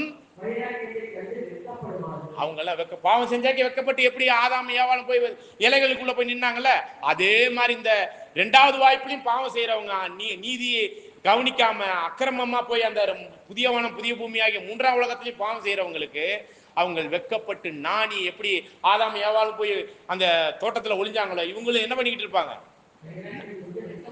வெக்கப்படுவார்கள். இப்படி 2வது முறை செய்யும் பொழுது, ஜீவனை கொடுத்து செய்யும் பொழுது, அந்த சத்தியத்தையும் சொல்லி கொடுத்த பிறகு அந்த நியாய தீர்ப்பு, எல்லா மனுஷருக்கும் நியாய தீர்ப்புல 2வது ஜீவனை கொடுக்கும் போதும் 2வது முறை நீதியில நிலை நிற்காம பாவத்துல போகும்போது அக்கினியாகிய நித்திய மரணமாகிய நரகம் அப்படிங்கிற நித்திய சாவுக்கு போயிருவாங்க. அதான் 2ஆம் மரணம். இது யாருக்கு சொல்லப்பட்டிருக்குது? இந்த இடத்துல யாருக்கு சொல்லப்பட்டிருக்கு? 3ஆம் உலகத்துல பாவம் செய்யறவங்களுக்கான மரண தண்டனையை பத்தி சொல்லியிருக்கு. அதுதான் என்னதுங்க? நித்திய அக்னியாகிய 2ஆம் மரணம். அது இருக்கு, இல்லைன்னா நம்ம சொல்லல. அது நித்தியத்திற்குள்ள மரணமாக 2ஆம் மரணமாக சொல்லப்படுது. மரணம் என்னாலே மண்ணோட மண்ணா மண்ணா போறதுதான், அதுக்குள்ள போயிருவாங்க. ஆகவே நியாய தீர்ப்பு பாடத்தின் தலைப்பு புரிந்திருக்கும்னு நினைக்கிறேன். நியாய தீர்ப்பு தேவன் எழுதின 2 தீர்ப்பு. ஒன்னு ஆதாமுக்குள்ள, இன்னொன்னு முதல் தீர்ப்பு எல்லாரும் சாகணும், 2வது தீர்ப்பு எல்லாரும் உயிரடையணும். அதுல இப்ப யாருக்கு தீர்ப்பு அடைஞ்சுக்கிட்டு இருக்கிறோம்? 1,44,000 பேர் அந்த சாகாமைக்குரிய நித்திய ஜீவனை பெற்றுக்கொண்டு சாகாமைக்குள்ள கடந்து போறவங்களுக்கு தான் இப்ப 2ஆம் வருகையின் காலகட்டம் வரையும் இருக்குது. இந்த சபை முடிஞ்ச பிறகு உலகத்துக்கு நியாய தீர்ப்பு. அப்படி உலகத்துக்கு நியாய தீர்ப்பு அடையும் போது அவர்கள் சத்தியம்லாம் கேட்டிருப்பாங்களா? நீதியை கேட்டிருப்பாங்களா? அதுக்கு முன்னாடி அவங்க என்ன அடையணும்? அந்த உயிர் அடையணுங்கிறது தேவனுடைய 2வது தீர்ப்பு. 2வது தீர்ப்புக்குள்ளாக 2வது ஜீவனை கிறிஸ்துவுக்குள்ளாக பெறும் பொழுது எல்லாரும் ஜீவனுக்குள்ள வருவாங்க. ஜீவனுக்குள்ள வந்தவனே நியாய தீர்ப்பு கொடுக்க முடியுமா? சத்தியத்தை, நீதியை கற்றுக் கொடுப்பாங்க. நீதி உள்ள தேசத்திலும் நீதியை கற்றுக்கொள்ளாமல் அக்கிரமம் செய்யறவர்களுக்கு புதிய வானம் புதிய பூமி ஆகிய 3வது உலகத்துல நித்திய அக்கினியாகிய மரணம், 2ஆம் மரணம் கிடைக்கும். இதுதான் தேவன் எழுதின 2 தீர்ப்புல இந்த உலகத்துக்குரிய எல்லாத்தையும் சீர்பொருந்தி சரியா கொண்டாந்து வைக்க போறாரு. புரியுதுங்களா? இந்த பாடத்தை நீங்க உள்வாங்கிட்டீங்கன்னா தெய்வீக திட்டத்தில் உள்ள எல்லா சத்தியமும் புரிய ஆரம்பிச்சிடும். ஏன்னா இது நாள் வரை இது நம்ம என்ன நினைச்சிட்டோம்? ஆண்டவர் 2ஆம் வருகையில வந்தோடனே வெள்ளாடு செம்மறி ஆடு மாதிரி பிரிச்சு அப்படி கொண்டு போயிடுவார்னு நினைக்கிறோம். அது அந்த அந்த ஒரு காரியம் எப்பன்னா இந்த சத்தியத்தை சொல்லி கொடுத்த பிறகுதான். புரியுதுங்களா? சத்தியத்தை சொல்லி கொடுத்த பிறகுதான் அது உலக ஜனங்களுக்கான தீர்ப்பு. ஆக இப்ப யாருக்கு தீர்ப்புனா சபைக்கு. நம்ம எல்லாமல் பூரணராகாதபடி விசேஷித்த நன்மையை நமக்கு வச்சிருக்கிறார். இன்னும் சொல்ல போனா ஆபிரகாம், ஈசாக்கு, தாவீது, தானியல் போன்ற அந்த முற்பிதாக்களை யாருனால இந்த சத்தியத்துக்குள்ள வரப்போறாங்க? நம்மளுக்குள்ளான கிறிஸ்துக்குள்ளான இந்த சத்தியத்தை கற்றுக்கொள்ளுதான் அவங்களே இந்த சத்தியத்திற்குள்ளான வரப்போறாங்க. புரியுதுங்களா? அதுக்கப்புறம் இந்த முற்பிதாக்கள்லாம் சேர்ந்து உலக ஜனங்களுடைய ரட்சிப்புல அவங்க வேலை பார்ப்பாங்க. திரள் கூட்டமும் அந்த வேலையை பார்ப்பாங்க. அந்த உலக ரட்சிப்புக்குள்ளாக எல்லா ஜனங்களும் ரட்சிக்கப்படவும் சத்தியத்தை அறிகிற அறிவுக்குள்ளும் தேவன் விரும்பிட்டாரு. புரியுதுங்களா? ஆனா நமக்கு என்ன தெரியுங்களா? எல்லா ஜனங்களும் ரட்சிக்கப்படணும், எல்லாரும் உயிரடைஞ்சு வந்து சத்தியத்தை கத்துக்கணும். அது உலகத்தின் முடிவுல நியாய தீர்ப்பின் நாள்ல, கடைசி நாள்ல. ஓகேங்களா? ஆனா நம்மளுக்கு தேவன் வேற விதமா பண்ணிட்டார். எல்லா ஜனங்களும் ரட்சிக்கப்பட்ட பிறகுதான் சத்தியம் சொல்லி கொடுக்கப்படும். ஆனா நம்மளுக்கு ரட்சிக்கப்படுறதுக்கு முதல்ல எதை கொடுத்துட்டாரு? இப்ப ரட்சிக்கப்படுறதுக்கு இந்த இவ்வளவு பெரிதான ரட்சிப்பு அடைகிறதுக்கு முதல்ல எதை கொடுத்துட்டாரு? சத்தியத்தை கொடுத்துட்டாரு. சத்தியத்தை கொடுத்துட்டு இவ்வளவு பெரிதான ரட்சிப்பு அடைஞ்சுக்கோங்கன்னு விசேஷ விதமா இந்த உலகம் முடியறதுக்குள்ள நம்மளுக்கு வாய்ப்பு கொடுத்திருக்கிறார். வித்தியாசத்தை புரிஞ்சு கொள்ளுங்க. உலக ரட்சிப்பு வேற, பொதுவான அந்த உலக ரட்சிப்பு வேற, முற்பிதாக்கள் ரட்சிப்பு வேற, திரள் கூட்ட ரட்சிப்பு வேற. இவ்வளவு பெரிதான ரட்சிப்புங்கிறது யாருக்கு மட்டும்தான்? நமக்கு மட்டும்தான். அப்படிப்பட்ட நியாய தீர்ப்பு இப்ப சபைக்காகிய இந்த சத்தியத்தை கேட்கிறவங்களுக்கு மட்டும்தான் இந்த ஒரு வாய்ப்பு. புரியுதுங்களா? அப்ப சத்தியத்தை கேட்ட நமக்கு தான் என்னதுங்க இப்ப நியாய தீர்ப்பு நடந்துகிட்டு இருக்கு. கடைசியாக ஒரு 3 வசனம் படிச்சு முடிக்கலாம். எபிரேயர் 2ஆம் அதிகாரம் 2:3.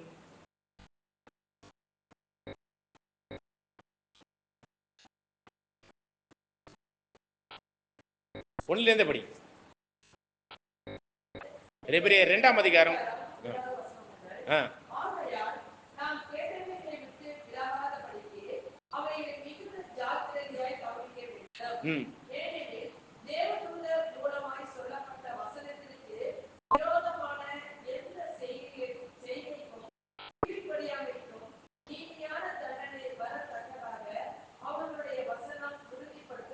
பாருங்க, நியாயப்பிரமாணத்தின்படி தேவதூதர்கள் மூலமா கொடுக்கப்பட்ட அந்த நியாயப்பிரமாணம், மோசைக்கு கிடைச்ச அந்த நியாயப்பிரமாணத்தின்படி அதுல ஏதாவது சின்ன இது இருந்தாலும் என்ன ஆயிருங்க? பெரிய தண்டனையா கிடைச்சிட்டு இருந்துச்சு இஸ்ரேல் ஜனங்களுக்கு நியாயப்பிரமாணத்துல. தொடர்ந்து வாசிங்க.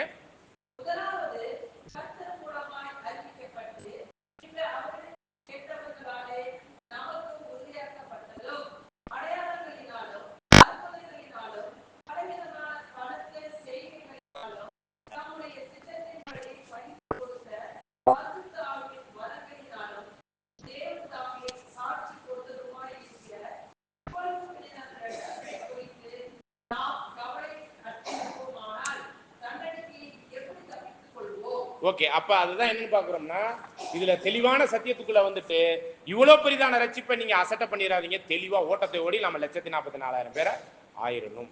இதுதான் நம்மளுக்கு கொடுக்கப்பட்டிருக்க விசேஷ விதமான இவ்வளவு பெரிய ரட்சிப்பு. சரிங்களா?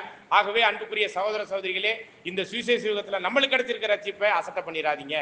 உலக ரட்சிப்பு இல்ல நம்ம ரட்சிப்பு, திரள் கூட்ட ரட்சிப்பு அல்ல நம்முடைய ரட்சிப்பு. இதை புரிந்து கொண்டு நியாய தீர்ப்பு தீர்ப்பு அப்படிங்கிற ஒரு விஷயத்தினுடைய பாடத்தை பார்த்தோம். அடுத்த கூடுகையில நியாய தீர்ப்பின் நாள், அப்படிப்பட்ட நாள் என்னங்கிறத நம்ம அடுத்த கூடுகையில பார்க்கலாம். தேவன் தாமே கிருபையோடு நம்மளை ஆசீர்வதித்து வழி நடத்துவாராக. ஆமென்.